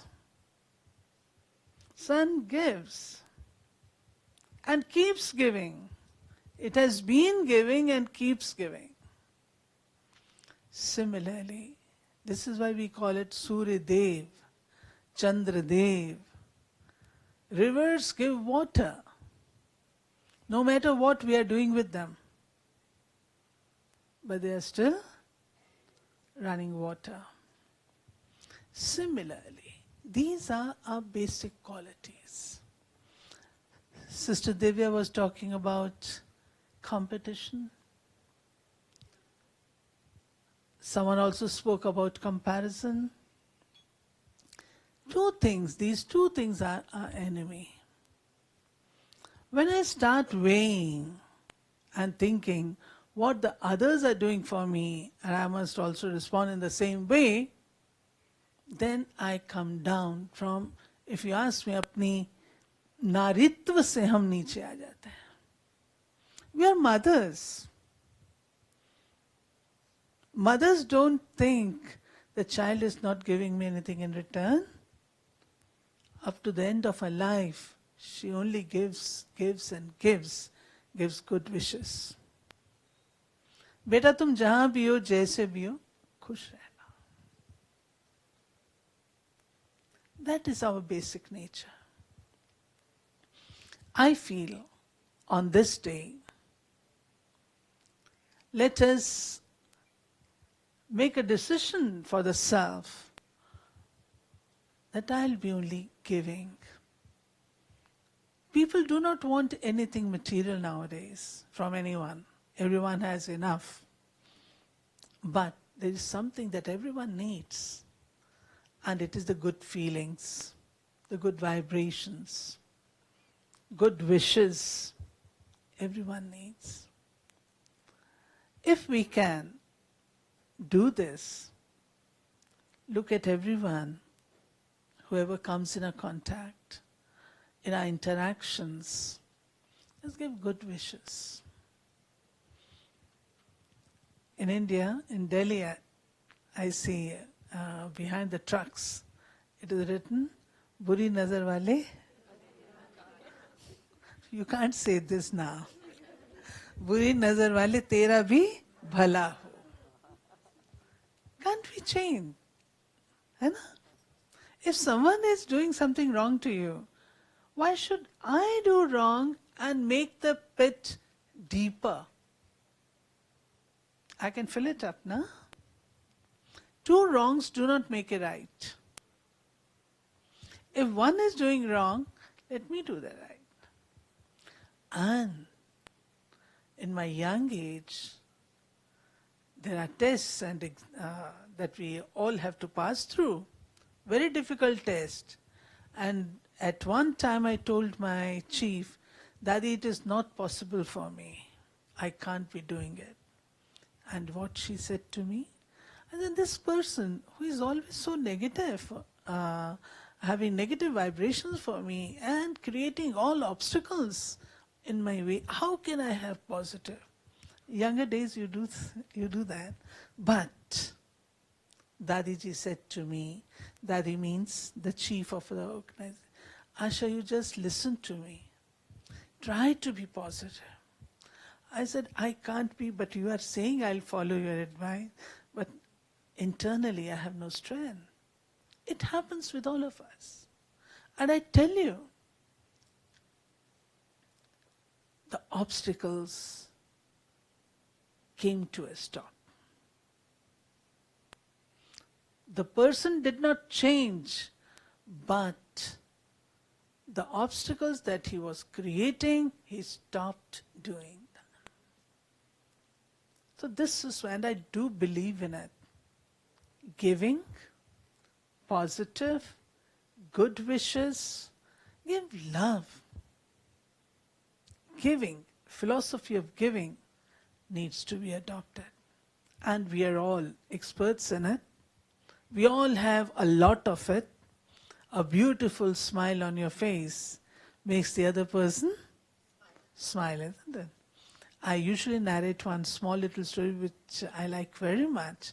There were two children, and the teacher gave them a basket full of roses and said, go around in Delhi, and wherever you find person smiling, just give one rose. So one child came back in the evening, basket full of roses. The teacher said, why? What went wrong? Didn't you find anyone in Delhi smiling? No, no one smiles in Delhi. Everyone is so tensed up, stressed. No one smiles. She said, Acha. And the second child returned after a while, and his basket was khali, empty. What happened? Where did you throw your roses? The boy said, you didn't ask me to throw. You said, the one who smiles, you give a rose. So what happened? He said, no one smiles in Delhi. But what I did, first I smiled, and then the person smiled, and I gave him a rose. So, dear sisters, everything has to begin with the self. Let us not wait for others to take the first step. Let us be the leaders, Kalyani. Let us be the leaders. And there are three kinds of people, it is said. The ones who lead a change. Second one, those who observe others changing. And third ones are those who suddenly one day wake up and, oh, everything has changed. So now it is our own decision what we wish to do. What do we wish to do? Lead a change? We don't want to be followers. We want to be leaders. So let us begin it from today onwards. And to Sister Vandana, I would like to just share through your point. We have a rural wing. And in that rural wing, we have taken up this subject. We should stop putting chemicals and fertilizers in our crops. Instead, with the power of yoga, meditation, people farmers, when they sow seeds, the family goes and sits in the fields, does meditation. And second, without chemical and fertilizer, they are growing very good crop. The results are very good. We are in touch with the government before it is approved by all. But very good results are coming up, and we are for it. We are for it. And similarly, sisters, all of us grow weeds. Small weeds in our minds also. We need to nurture the seed. Nurture the seed. Give yourself good thoughts. Those beautiful qualities that we have, just give them. Again and again, I am so and so, I am so and so. This is what Divya was saying. It is this the power of meditation. Meditation is not simply just sitting down and meditating. No. Meditation has to be translated into practical life. What good the meditation is, I sit and meditate, and when I open my eyes, there is something wrong and I start getting angry. What sort of meditation is that? It isn't. Meditation makes us cool, calm, clears the intellect. We are able to take good decisions, timely decisions, and so on. So meditation has to be translated. And for this purpose, I would request all the mothers present here, how nice it would be if we want the world to be protected, to protect the world, if we can do one thing. Our children are forgetting about values. They're totally forgetting. I was in Hyderabad speaking to young people.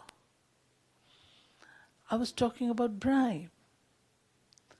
And one of the young persons, she said, "Sister, अगर हम इसको सुविधा शुल्क कहें तो?"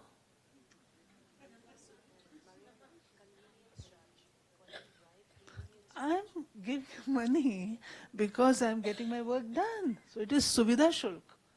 I can put it in that way in my accounts.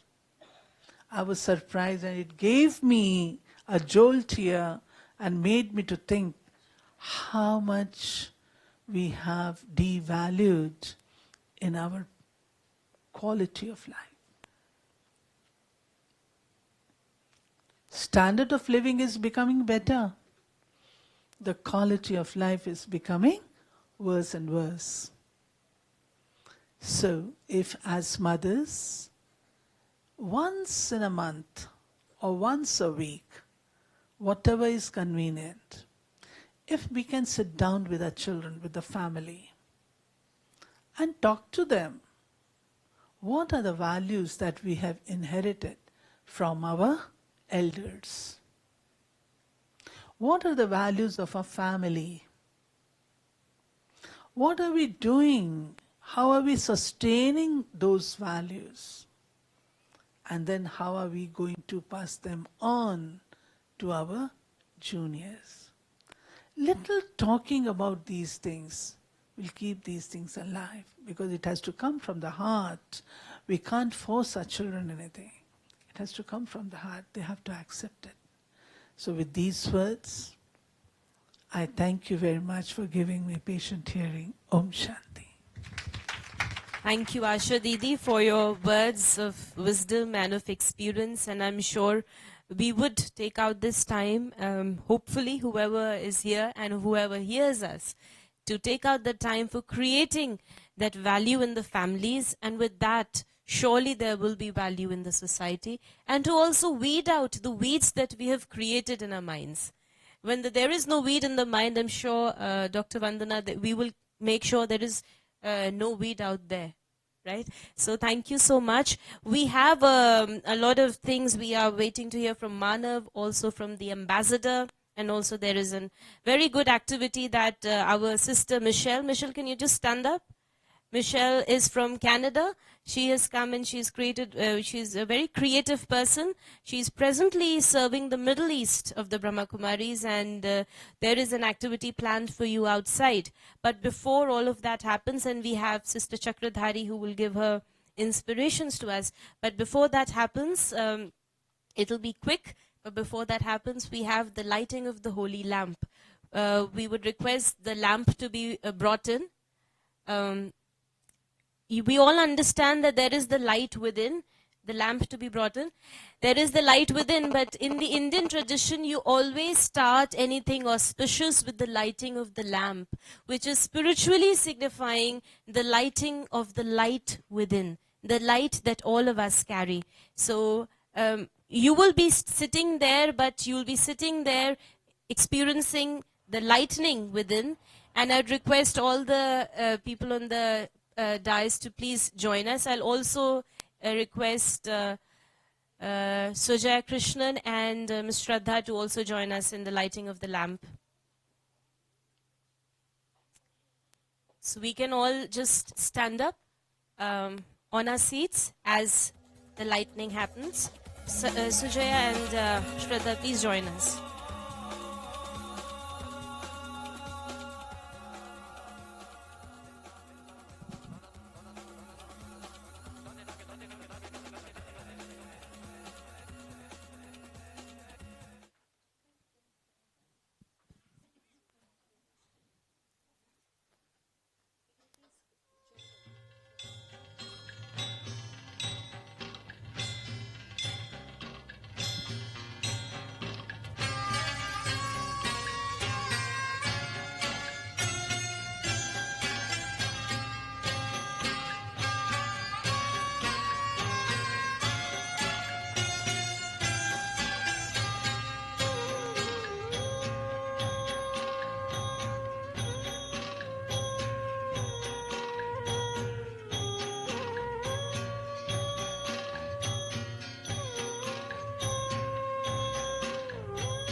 Let us just stand for a moment in silence.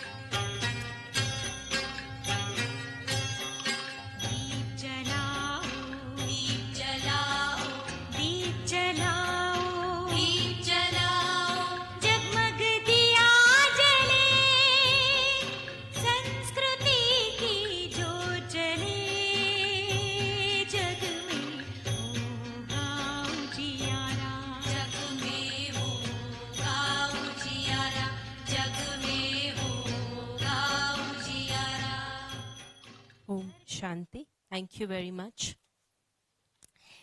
And now I would request our brother who has been so patient, Brother Manav, to give our presentation. And if possible, can we have a few seats empty there? Or is it okay that we have a few seats empty? Some of us want to see the screen.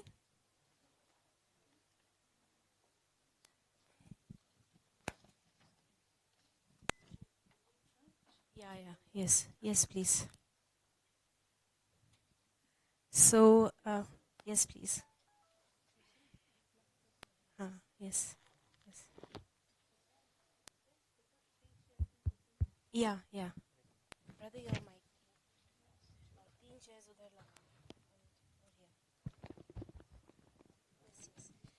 laga. I'm going to just give a little introduction of Manav Gupta.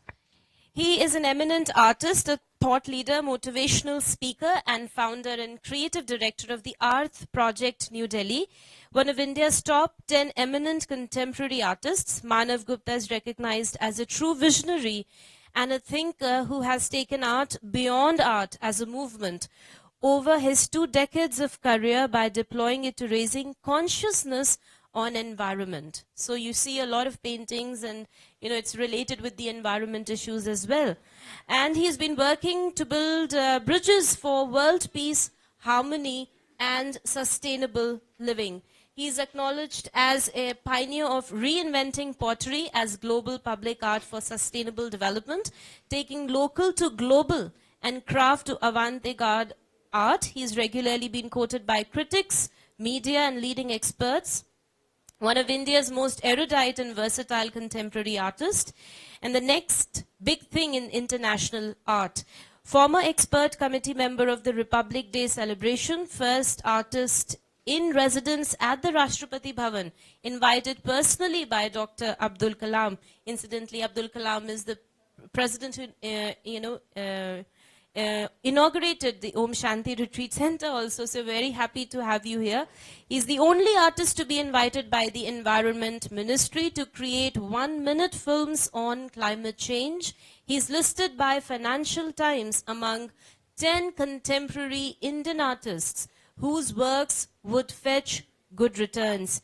So we have a lot of things about him. I can go on and on and on, but I think pictures speak louder than words. Om Shanti.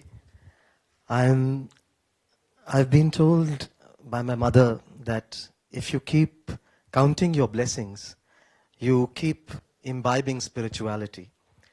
And I was counting my blessings. It's a great honor to have been invited by Brahma Kumariji and Mariala, a dear friend, and the ambassador. So it's a privilege, it's a blessing to be here. It's a blessing to imbibe the energy here, and a blessing to have listened to such wonderful views, the personal, the global, the universal, the spiritual, from each eminent speaker here. And finally, when I was, I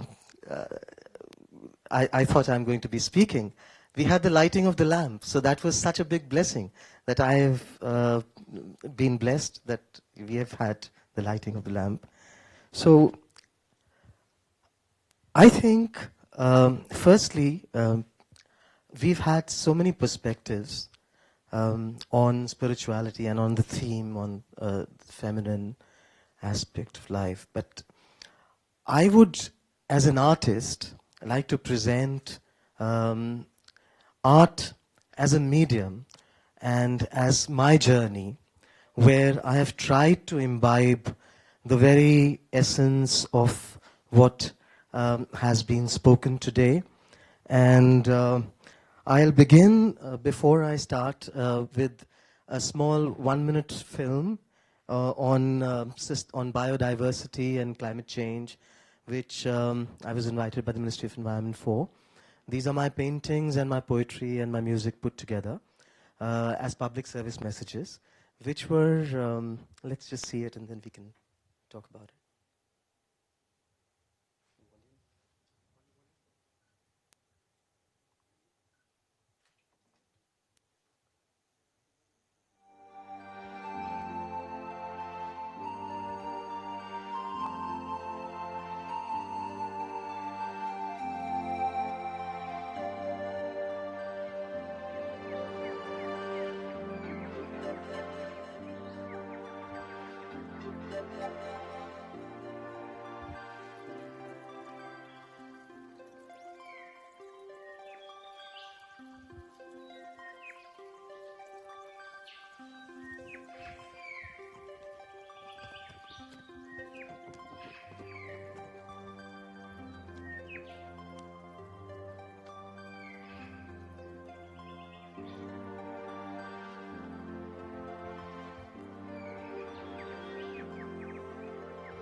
Just one in Hindi.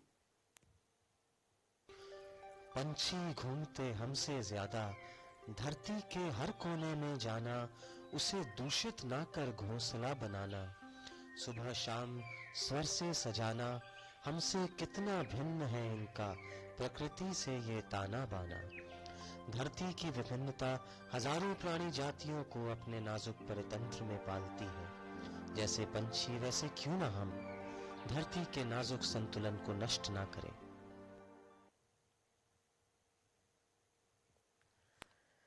So, एहसास के घेरे में, तन्हाई में, अकेले में,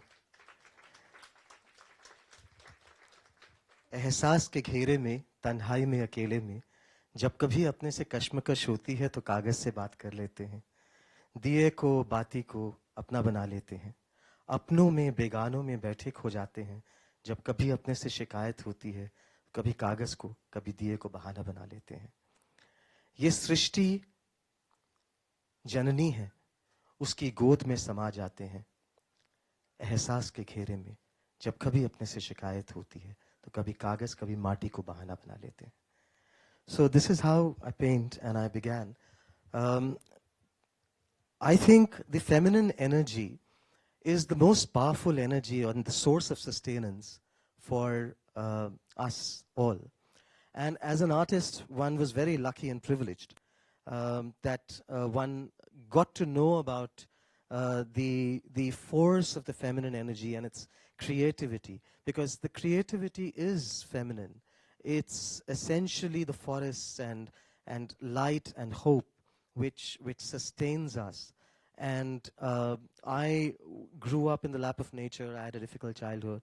So nature was a very big support, and it was Mother Nature. So it was umbilical cords of earth is how Mother Nature came to be. So therefore, firstly, I think it's a very big myth that men are superior. Harry Belafonte many years ago had said, women are smarter than the men. That's the very famous song. And I think women are far more superior than the men. It's a myth. It may be a reality, but very soon it'll be proved to be a myth that men are superior or in any such way. I think the women, the way they can, they are the harbingers of life. I think the way the entire cosmic energy is, it is truly a great source of strength and existence for humanity. So when I was painting, I had a guru who never held my hand, but he taught me the soul of art through the forests. So when we painted, I essentially painted rainforests and nature. We can see this. Yeah.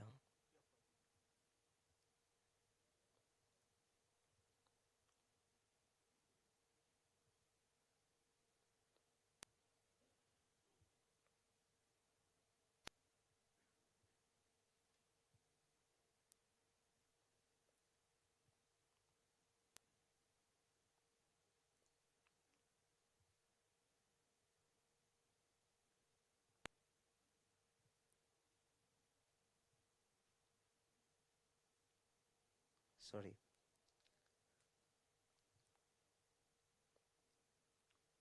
So the umbilical cords of earth was man and nature, and the entire series is how I began as man's relationship with nature, as Mother Earth.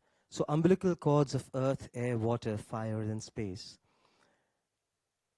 And Shunya in terms of sun and the moon, and the energy of the sun, which Sister had just spoken about in terms of its giving. Birds and the chirping of and their intimate conversations.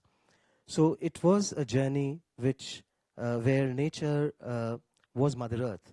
So when I went from paintings to installations, I wanted to explore installations through a medium which is truly Indian. And as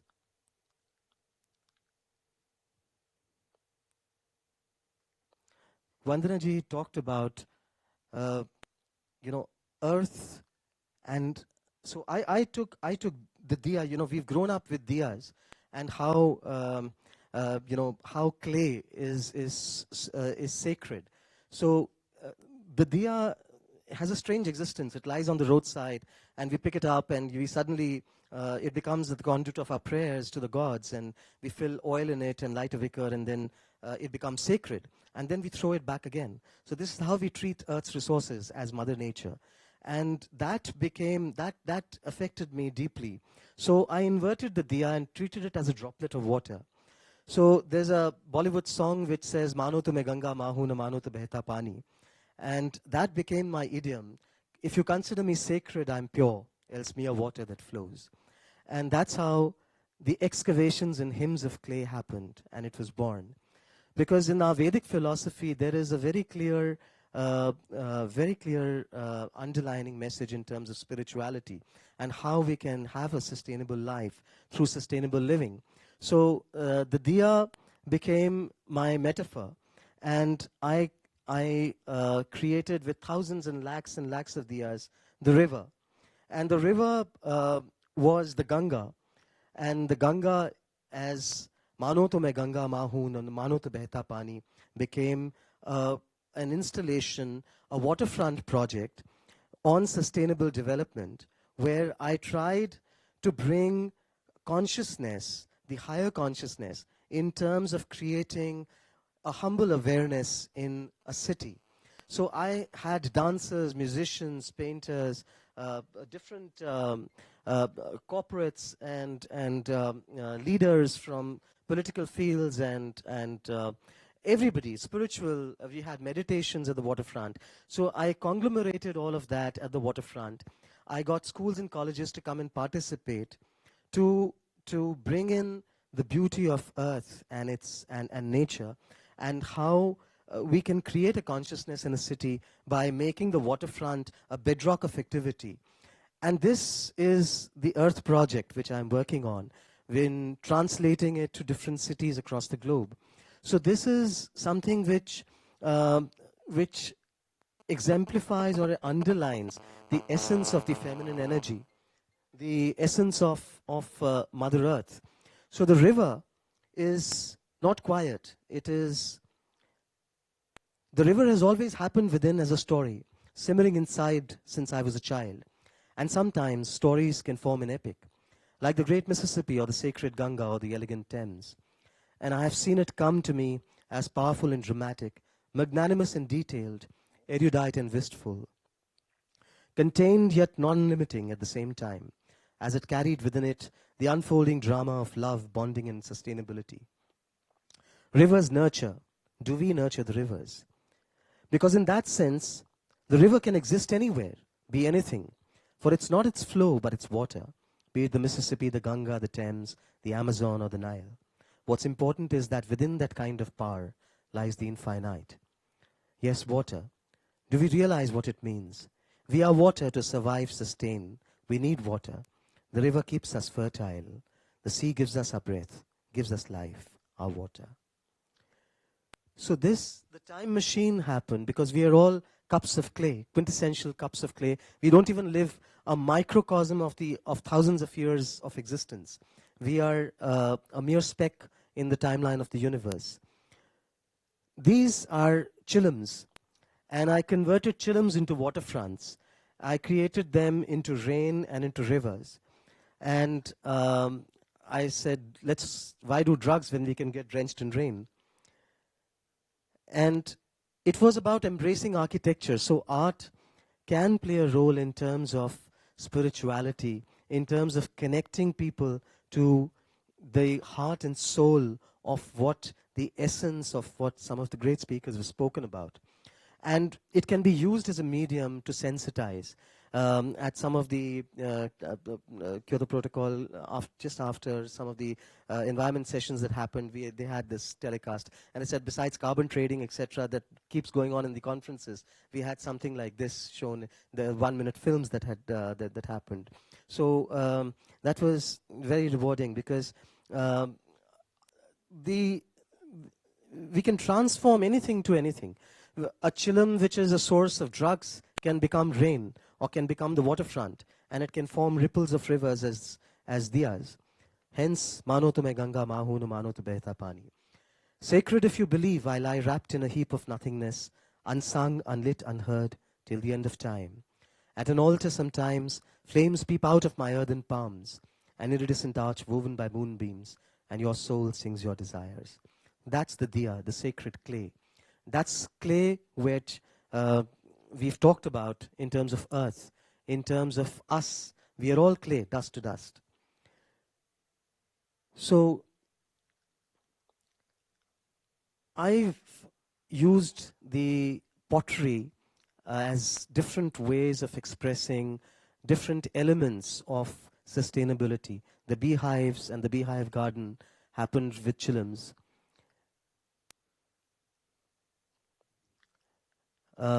Different engagements with dance. This is at the fort in Delhi as a dance festival engagement. And I let the river flow. This was a thought experiment where I used a empty potted plant without it blossoming, and used it as a rock where the river is flowing on the rock. And after 3 months, with giving just the power of energy of thought, we had the whole plant blossom. It was a miracle of sorts. And it was absolutely amazing how the power of thought, which Sister has talked about and which everyone's talked about, we got to experience. So this was overwhelming. And the time machine is with coolers, geometrically aligned to form the hourglass. And this is at the airport in Delhi, and we are all cups of clay. We are all dust to dust. And we don't even live a micro-nanocosm of the universe. So, hence the time machine. The Noah's Ark, if you don't take care of nature, this is what we face. Nature's fury takes us back and into the wrath of nature. Hence the Noah's Ark.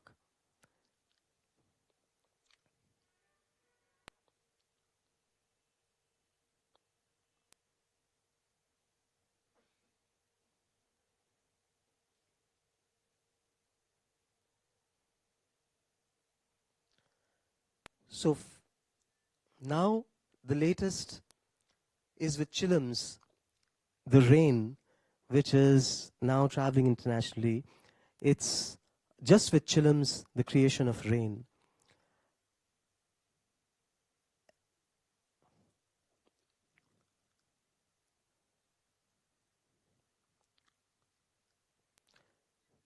So,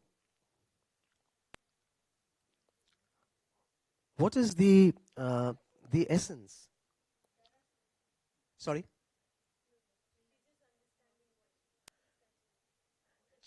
Okay, the chillum. The chillum is, you've obviously not tried a chillum ever then. So the chillum is a small Indian clay rural cigar which is used for smoking hash and pot. And that's very strongly used by everybody in, in the rural areas for ganja and hash and pot. So I gave it a totally different dimension. I said, why get drugged when we can get drenched in rain, in terms of the spiritual context. So therefore, that's how rain happened. And I'm trying to create this museum of clay, and as a traveling edition, take it to different cities. And as I said, form the bedrock of activity. So the rain, the beehive garden, the waterfront, and all these installations are actually just ways in which one can engage with art and experience what art can do. So this is the beehive garden on trees, the beehives again with chillums. Sorry, this is inverted.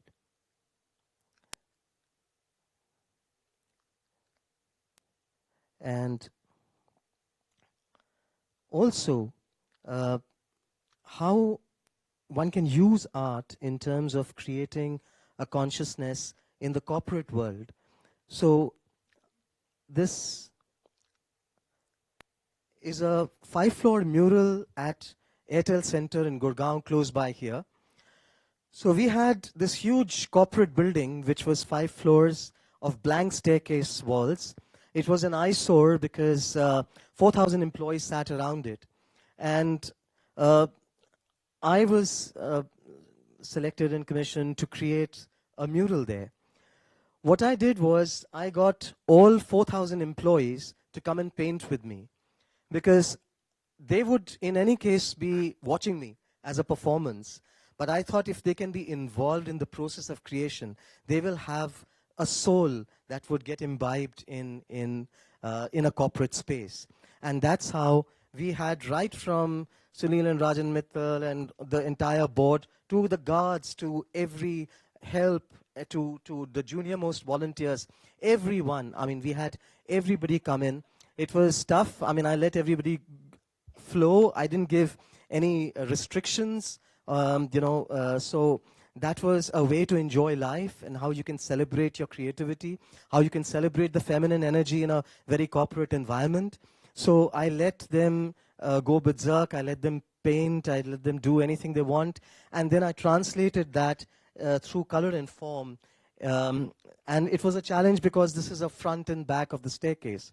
So you have the back wall and the front wall, and you have to merge that. So this branch matches with that branch, but I can't see the branch on the other floor. So I had to go back and then get somebody to hold the brush and then go back again to create the tree of life.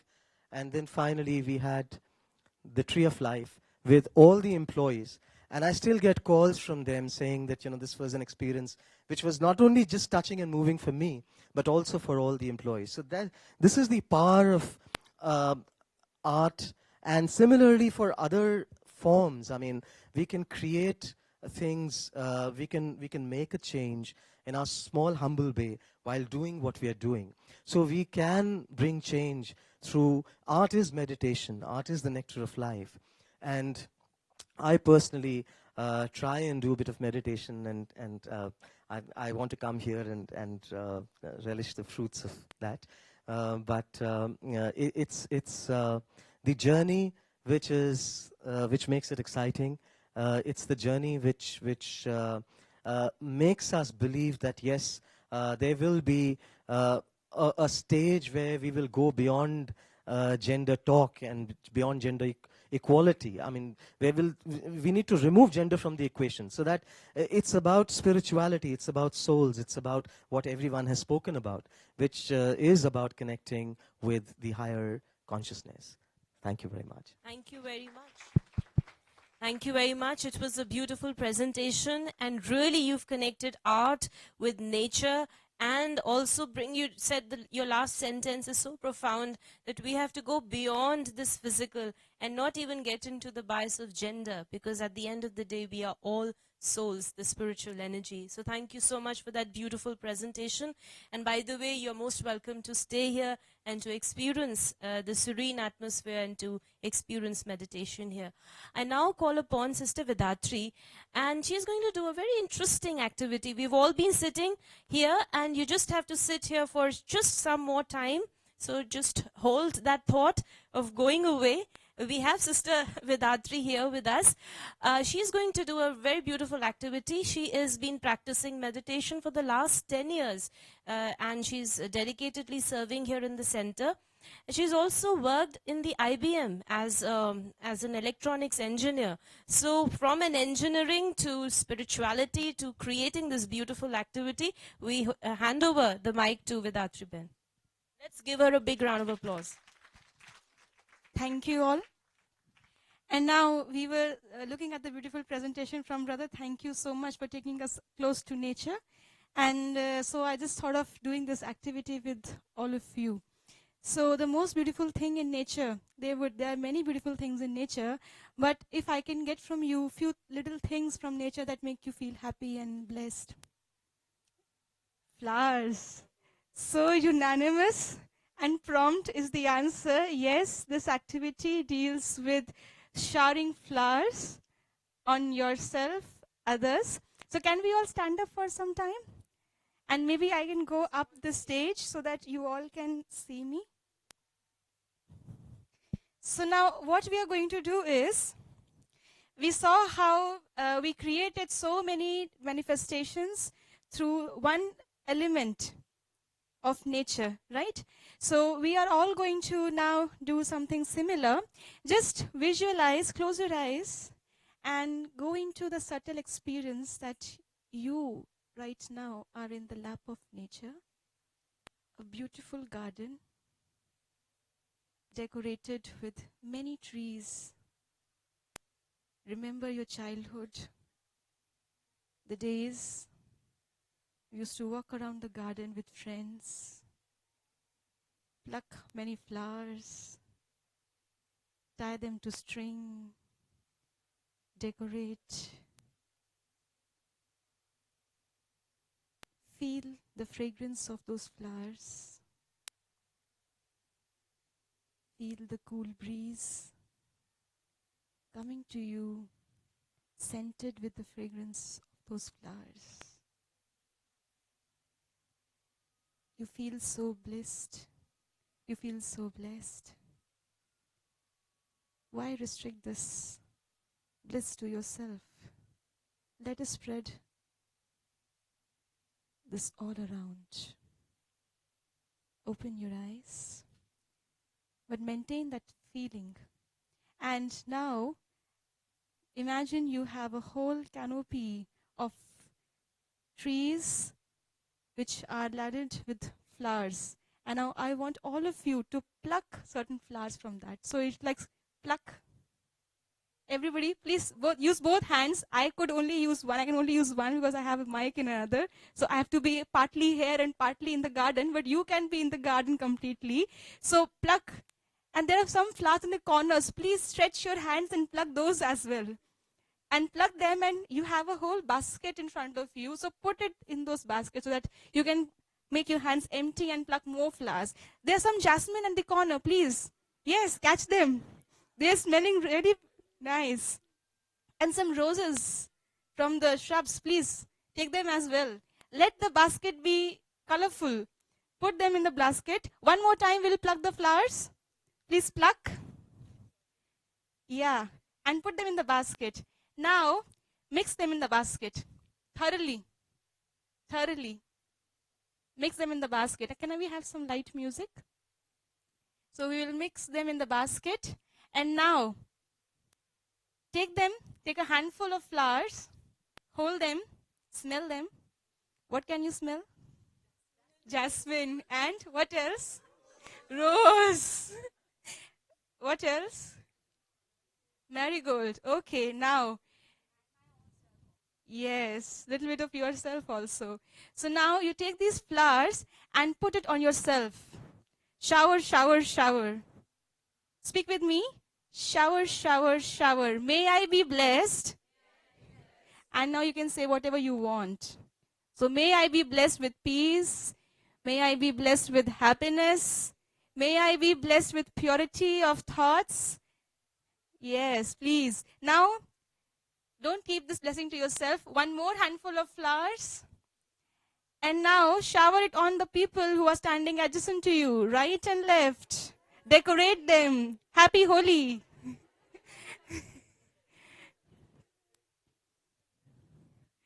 Now, another handful of flowers. Take them. And now, with your whole heart and all the feelings of purity, just imagine you're on the globe of the world. And you have all the elements, all the souls on this earth. You can see them, you can feel them. They can see you, they can feel you. And now, let this happiness and this spirit and this peace be spread all around the world. So please shower this on this globe everywhere. And now whatever is there in the basket, pick up the whole basket and let the flowers go everywhere at every corner of the world. Thank you so much for sharing. And some flowers, yes, they did come to me as well. Thank you. Thank you all. Please, Sister Hussain, I would request you to please, we are yet to listen to some more wonderful speakers. So let's continue our proceedings. Thank you. Yes, very fresh and fragrant and refreshed. So thank you so much. Did you enjoy? Yes or no? Yes. So we all ready to the few round of speakers because we're all so fresh and fragrant. So we have with us our Chakradhari Didi. Chakradhari Didi has been practicing meditation and has been also with the founder since childhood. She's also the director of our centers in Delhi, as well as the director of the centers in Russia and the Baltic. She's also the chairperson of the Women's Services Wing of the Brahma Kumaris. She's been so patient and observing everything. I take the opportunity to invite her. Maybe if we can have... Okay, very nice. Thank you so much, Didi, that you're actually coming over to... yeah, if you can place this chair here. That chair can be placed here.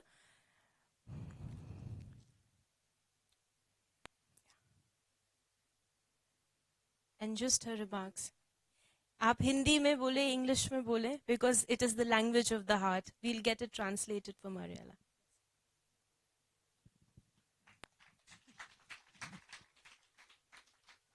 Om Shanti. मेरा सौभाग्य है कि मैं इतने सुंदर खुशबूदार वातावरण में आप सबके सामने उपस्थित हूँ। इसलिए इतनी अच्छी खुशबू आ रही है कि लगता है सूंघते चले जाओ, बोलने की जरूरत नहीं है। लेकिन कहा है 2 शब्द बोलने के लिए तो बोलना चाहूंगी, क्योंकि आज स्पेशली इंटरनेशनल वुमेन्स डे है और बड़ी खुशी की बात है कि आप सब यहाँ पर एकत्रित हुए हैं। मैं ये जरूर कहना चाहूंगी कि आज के दिन हम सबको अपनी एक जिम्मेवारी जरूर समझनी चाहिए, और वह जिम्मेवारी है कि माता माता नहीं होती, माता निर्माता होती है, वो क्रिएटर है। और जब कोई मकान का बनाना होता है तो सबसे पहले आर्किटेक्ट मकान का एक नक्शा तैयार करता है और उस नक्शे के पश्चात वो मकान बनाता है। तो मुझे भी ऐसा लगता है कि आज के दिन कितने सुंदर सुंदर लेक्चर्स हमने सुने और सबके एक्सपीरियंसेस सुने हैं और उन्होंने दिल से शेयर किए हैं। लेकिन हम निर्माता होने के नाते अपने सामने एक सुंदर विश्व का नक्शा अवश्य क्रिएट करें, जिस विश्व का वातावरण कैसा हो, जिस विश्व के अंदर रहने वाले मनुष्य कैसे हो, जहाँ का प्राकृतिक सौंदर्य कैसा हो, और जहाँ हमारा जीवन आचार और व्यवहार कैसा हो। सचमुच अगर हम ऐसा सुंदर संसार अपने सामने क्रिएट करेंगे तो सुंदर संसार को देख करके आप सुंदर संसार की रचना का कार्य प्रारंभ कर सकते हैं। ये कोई और प्रारंभ नहीं करेगा, ये हमको शुरू करना है। और मैं ऐसा कहूंगी कि स्पिरिचुअलिटी बहुत बड़ी मदद करती है एक सुंदर जीवन के निर्माण करने के लिए, क्योंकि स्पिरिचुअलिटी हमें सुषुप्त शक्तियां जो हम सब के अंदर मर्ज पावर्स हैं उन्हें इमर्ज करती है। बहुत सी शक्तियां सोई हुई हैं जिन्हें हम काम में नहीं ला रहे हैं। जितना जितना थोड़े समय के लिए भी हम इस देह से अपने आप को थोड़ा अलग कर लें। ये नेचर अलग है और मैं नेचर की मालिक अलग। मुझे इसे ठीक मेंटेन करके रखना है, लेकिन इस शरीर के अंदर जो एनर्जी है, जो शक्ति है, वो शरीर को चलाने वाली है। मैं उससे बिल्कुल अलग, और उसे चेतन शक्ति स्पिरिचुअल लैंग्वेज में आत्मा कहकर पुकारते हैं। और आत्मा के जो ओरिजिनल गुण है, जो उसका मौलिक स्वरूप है, बहुत शांत,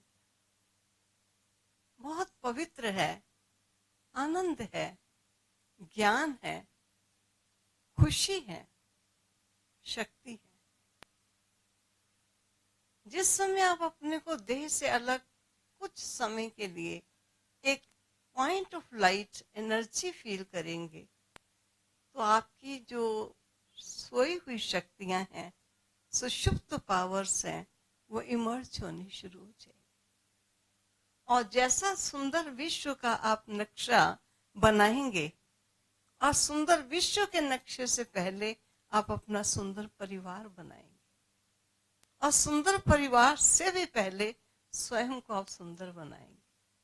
और जैसा बनाना चाहेंगे, आपकी जो शक्तियां हैं आपको वैसा ही सुंदर स्वरूप और संसार बनाने में सहयोग देगा। इसलिए आज के इस अंतरराष्ट्रीय वुमेन डे पर आप सभी अपने मन में एक सुंदर चित्र खींचकर और ऐसे सुंदर चित्र के निर्माण करने के लिए अपनी स्पिरिचुअल पावर को जागृत कीजिए, और यही इस विद्यालय में सिखाया जाता है। ये शक्ति किसी से ली नहीं जाएगी, शांति कोई आपको देगा नहीं, पवित्रता कोई आपको देगा नहीं, आनंद कोई आपको देगा नहीं। ये पावर्स आपके अपने पास हैं, उन्हें इमर्ज कीजिए और अपने मनोइच्छित अपना जीवन, अपना परिवार और अपना संसार बना लीजिए। बहुत बहुत धन्यवाद। Om Shanti.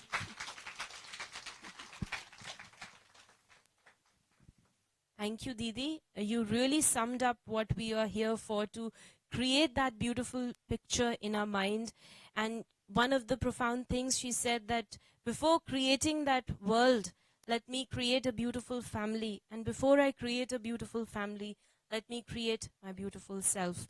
So very beautiful, beautifully, and you've put in this message, and I'm sure we'll all go back with that. But before, we have just a few things left. I would just open it up. We have Sujaya with us. I would just you've been here. Sujaya has been coming to the retreat and been participating in the all our activities. So just a short comment from you, and then we'll come to Shraddha.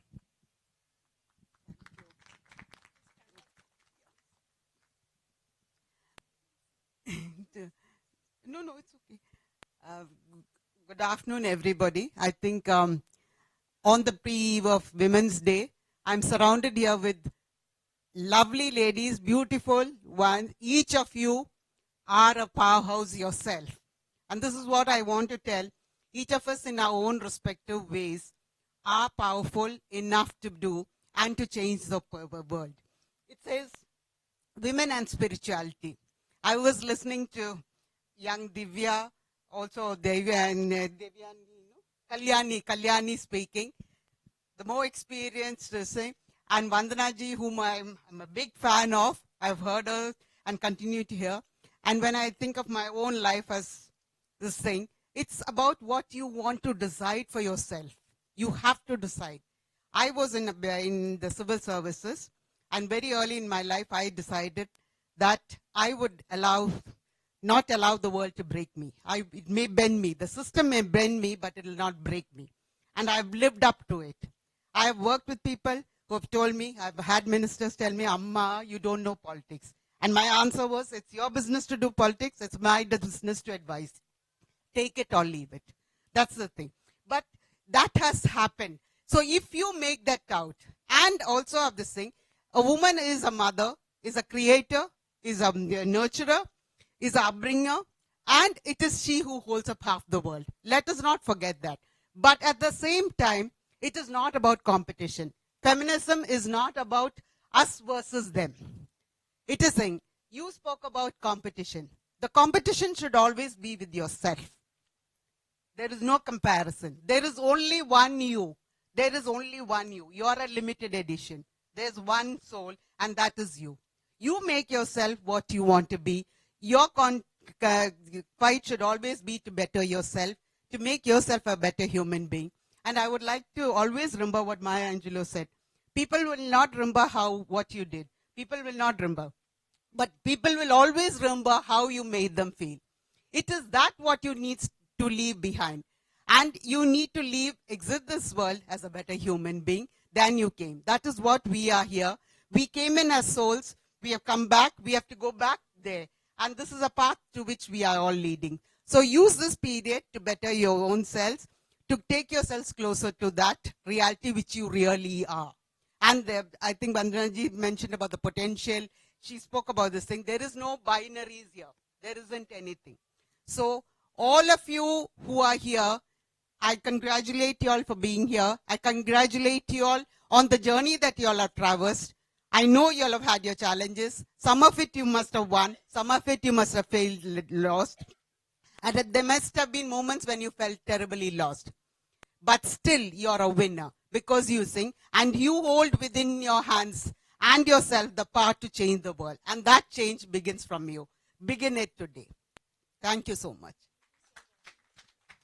Thank you so much, Sister Sojaya. You've been, we can see that power from you. Thank you for sharing your experience. And now I call upon Shraddha, who has just joined the Gurgaon, Delhi family from Hyderabad, to please share a few words of wisdom.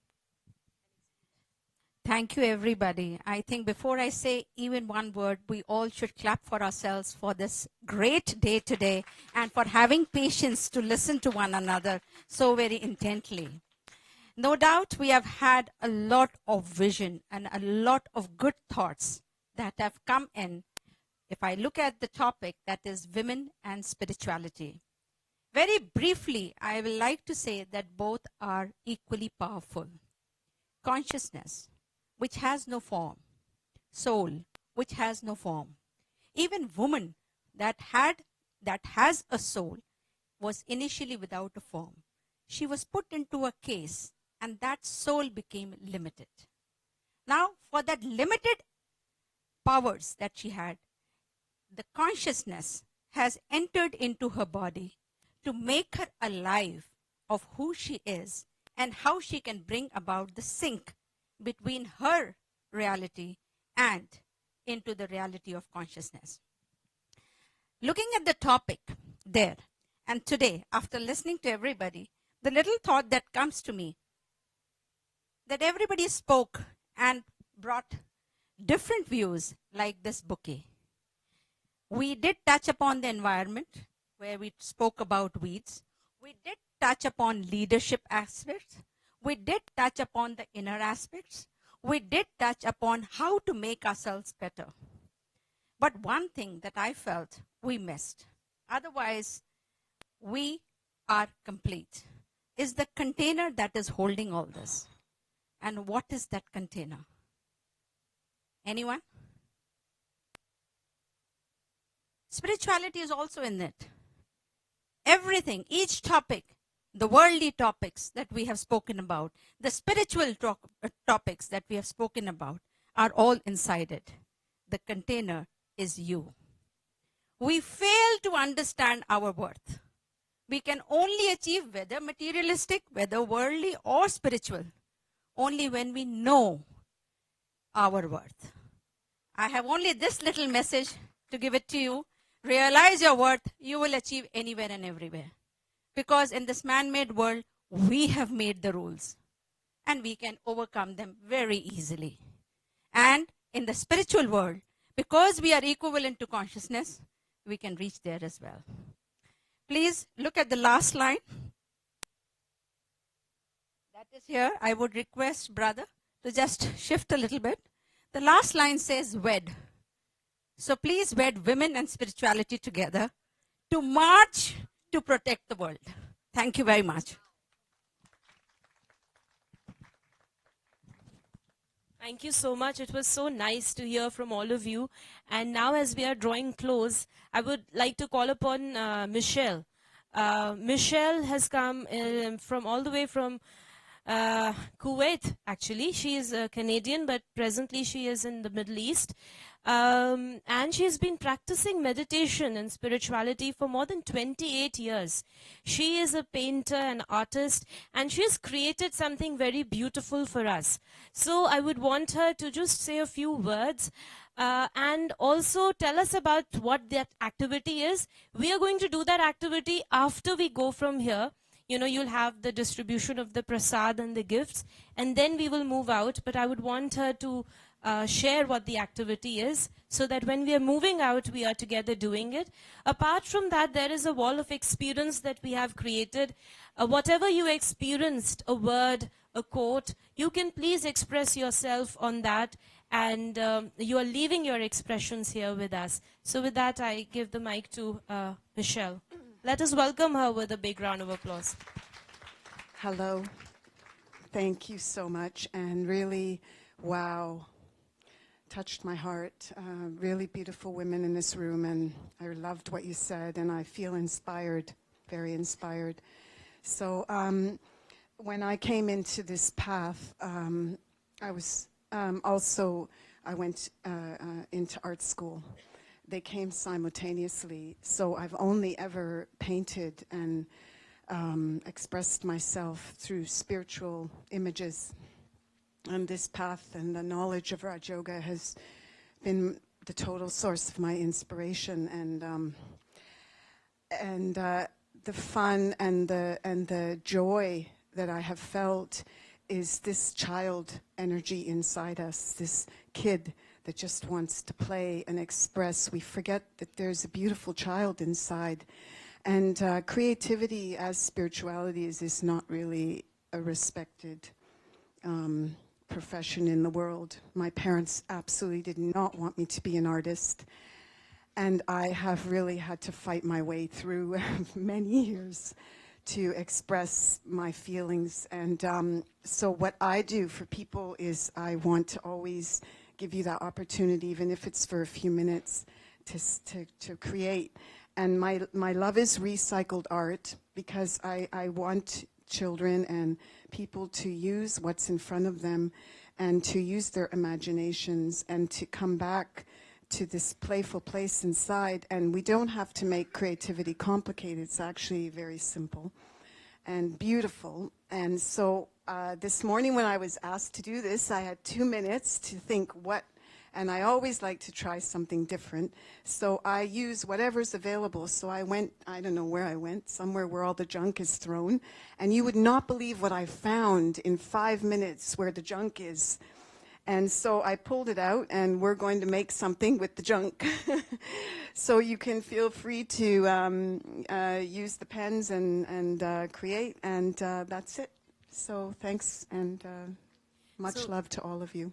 Blessings. Thank you so much, Michelle. And before we move out, I think thank you all, the speakers, our guests who have come.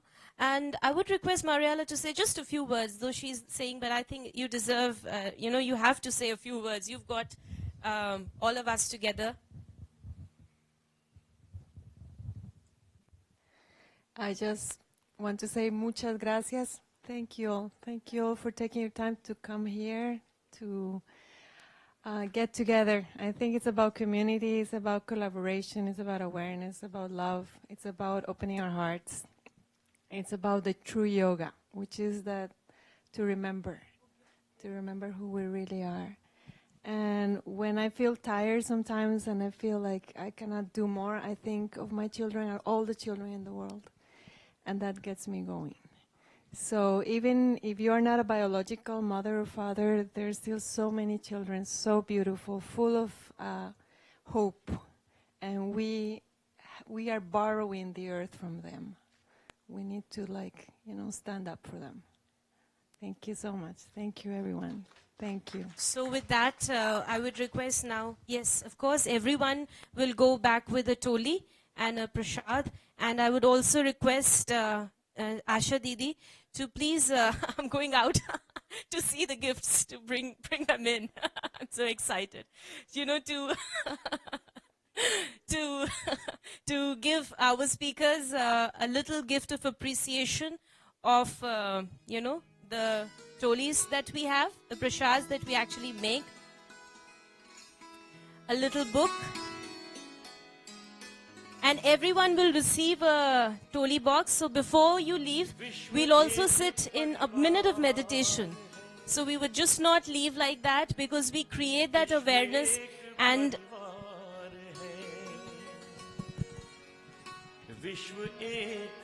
we create that awareness and we create that expression outside.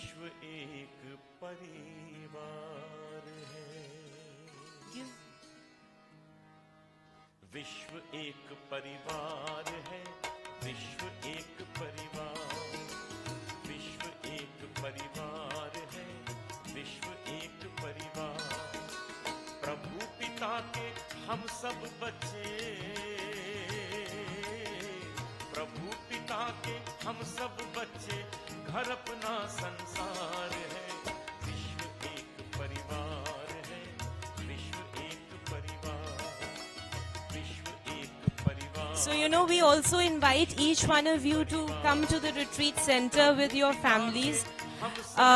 You have visited us. We have a website where all our events are posted. It's called omshantiretreat.org. So this is the exchange of love which happens.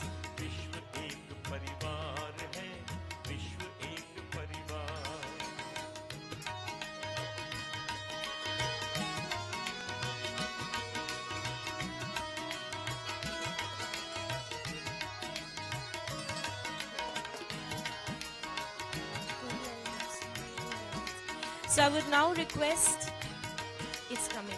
So I would request Chakradhari Didi also to be here. We'll distribute Toli and Prashad to everyone, but before that we will sit in a few minutes of silence. So let us all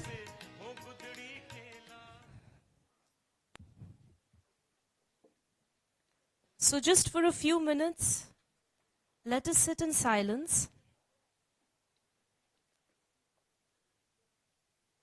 Wherever we are, just sit back comfortably.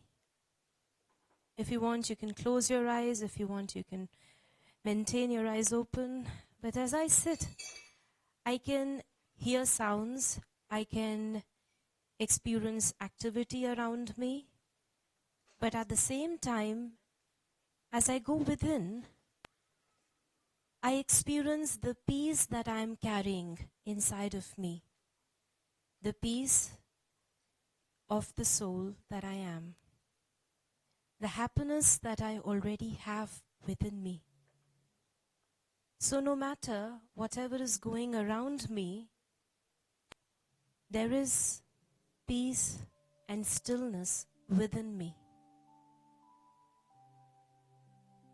As I experience my own peace, I experience those vibrations being spread throughout my body. I experience these vibrations being spread around throughout the room. I experience these vibrations of peace spreading into the world. So as I sit here, experiencing the peace that I am, the soul that I am, I create peace in the world. Let's hold ourselves in this peaceful moment for a few seconds.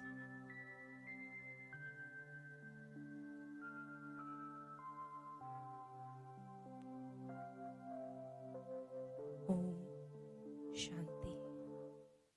And we gently open our eyes, and with that same awareness, I would first request the speakers to come up and take the wisdom calendar from Asha Didi.